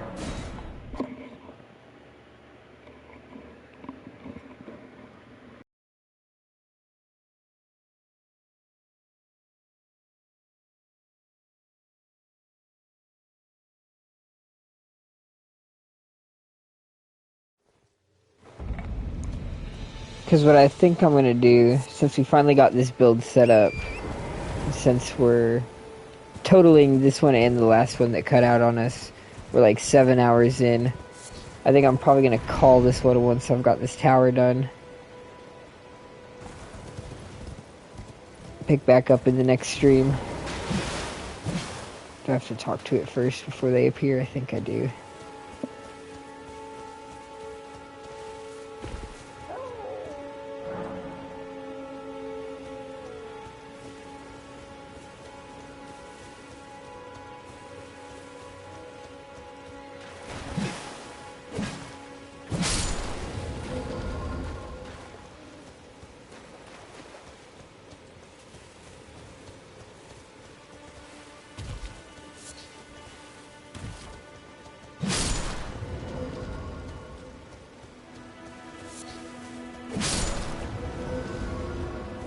See, like, I like little puzzle shit like this.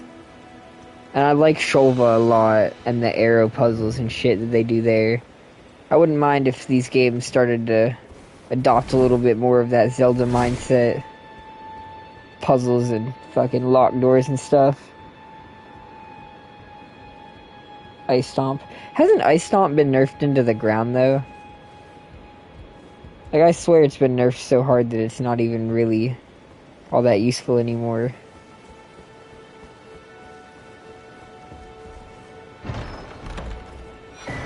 Yeah, free little memory stone, never hurt anybody. And then we can go pop this dungeon door open, and I'll leave my character at that grace to end things off. Ooh! Surprised I didn't take any damage.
You know what? This one is really short. We'll do the coastal cave real quick. So what's the end goal here? This character is mostly just kind of me experimenting. I guess the end goal really is that I'm trying to get 1,000 hours on the 4 edition of Elden Ring. And this character is just part of the journey towards that.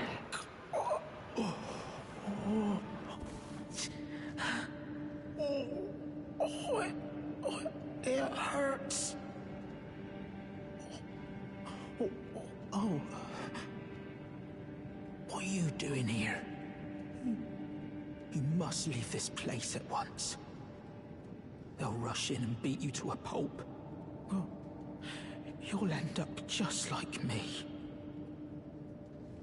Oh.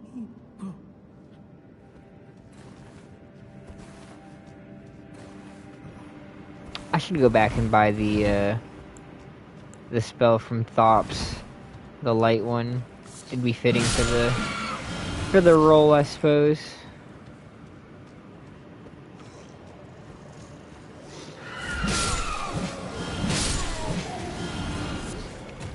Yeah, honestly, there's so many options for Ashes of War, and I've always kind of ignored them on all my playthroughs. The ones that you can pick between, at least. So it would be nice to really dedicate some time to testing them out more in some of these newer runs.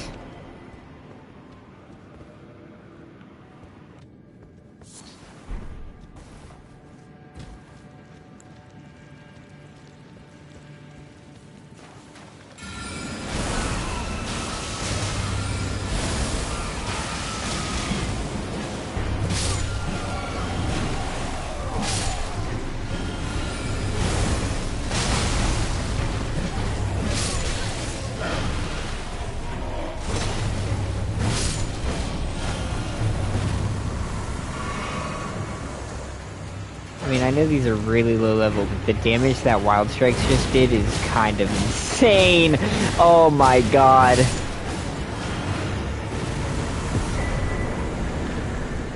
Perfectly balanced.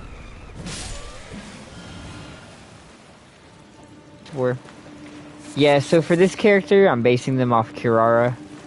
So my goal is to try to focus on things that push things away and that manipulate distance. And the closest equivalent to that is kind of gravity. And I can just throw in a little bit of the star magic as a bonus.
I think Rock Sling is easily the most efficient of all the gravity spells. There's some others that are kind of cool, but this is the real one that kicks.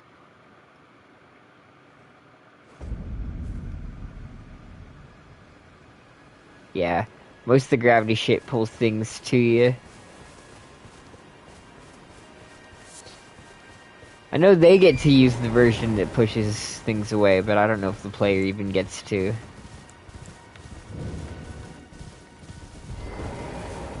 Back to learn another? Wonderful. You're most welcome to any of my anemic little spells.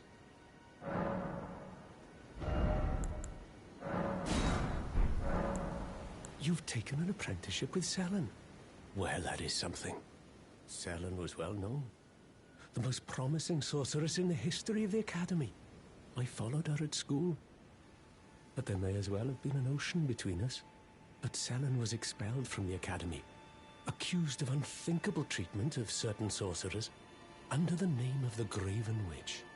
I still don't believe the accusations. The illustrious Selen would never do such things. Yeah, I'm gonna be so real, big dog. She did that shit. She did all of that shit. The allegations could not be more true. Caught in 4K. She did that shit.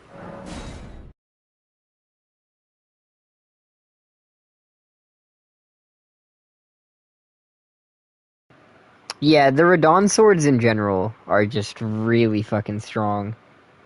Once you've got those, you can kind of just kick ass through the whole game.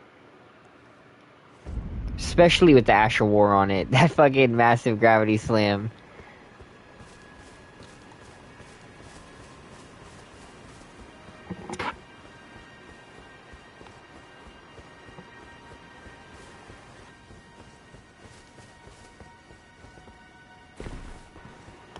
I usually just kind of go through region by region, clearing everything until there's nothing left in it whenever I do these playthroughs. I've never liked his bow, though. I've never liked great bows or bows in general, really, in Elden Ring. I love the way the Night Rain bow character feels, the Iron Eye. Hopefully they learn and adapt to the future of bow combat a little bit.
So unfortunate, these guys are so fast. That spell just does not do good with these guys.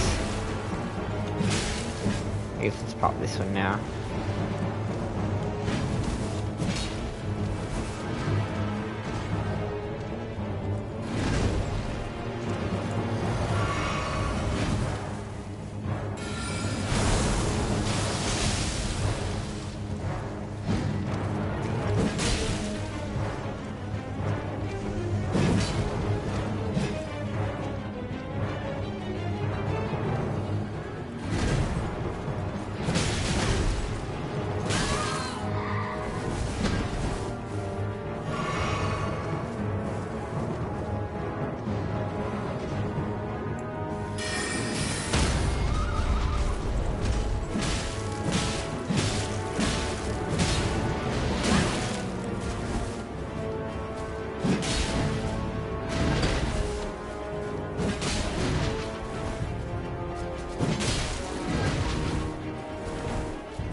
Honestly, all of the gravity Ashravors that are like built into a weapon and you can't take them off are really broken.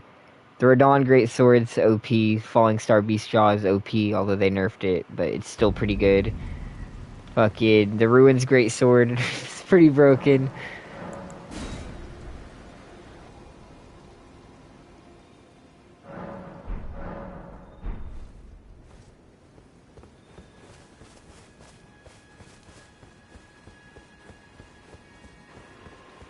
And then it's not quite gravity, but the meteor greatsword that they added to the DLC is insane.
Okay, this weapon might just not be capable of stabbing downward or some shit.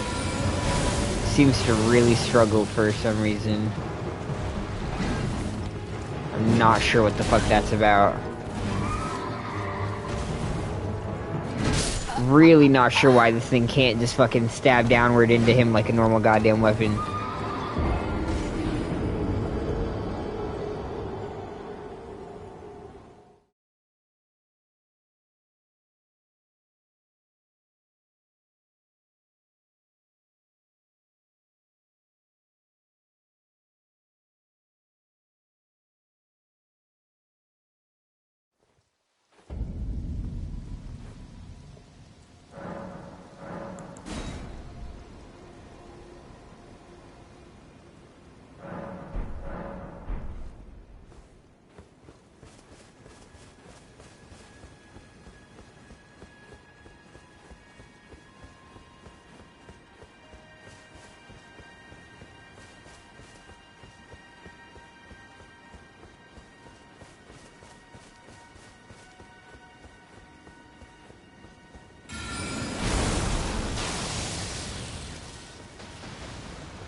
Dude, this thing just does not want to fucking downstab for some reason. I have no idea what the fuck is wrong with this weapon.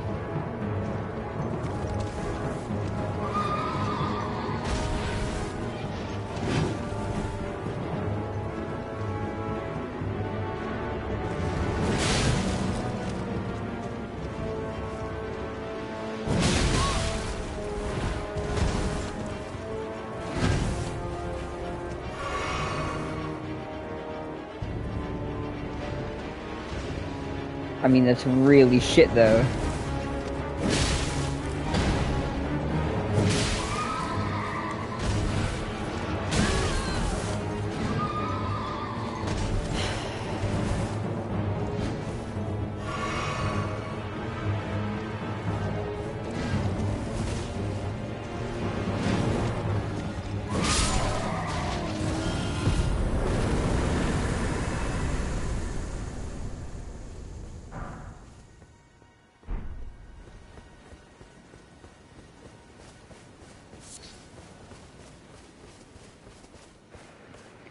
Yeah, this is probably near the end of this stream, to be honest, Hyrule. We've been going for about 7 hours now, maybe 8.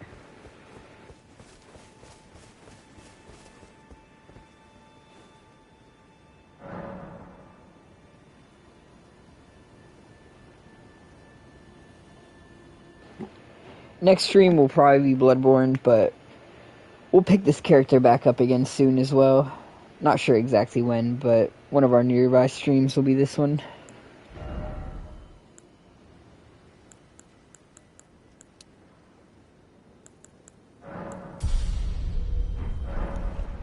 Honestly, most of this stream was just getting her gear set up.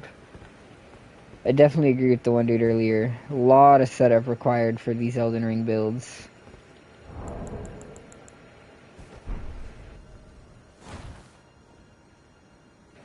Oh, you know what? You can literally sit down at the grace of this one. I don't know why I'm sitting next to it.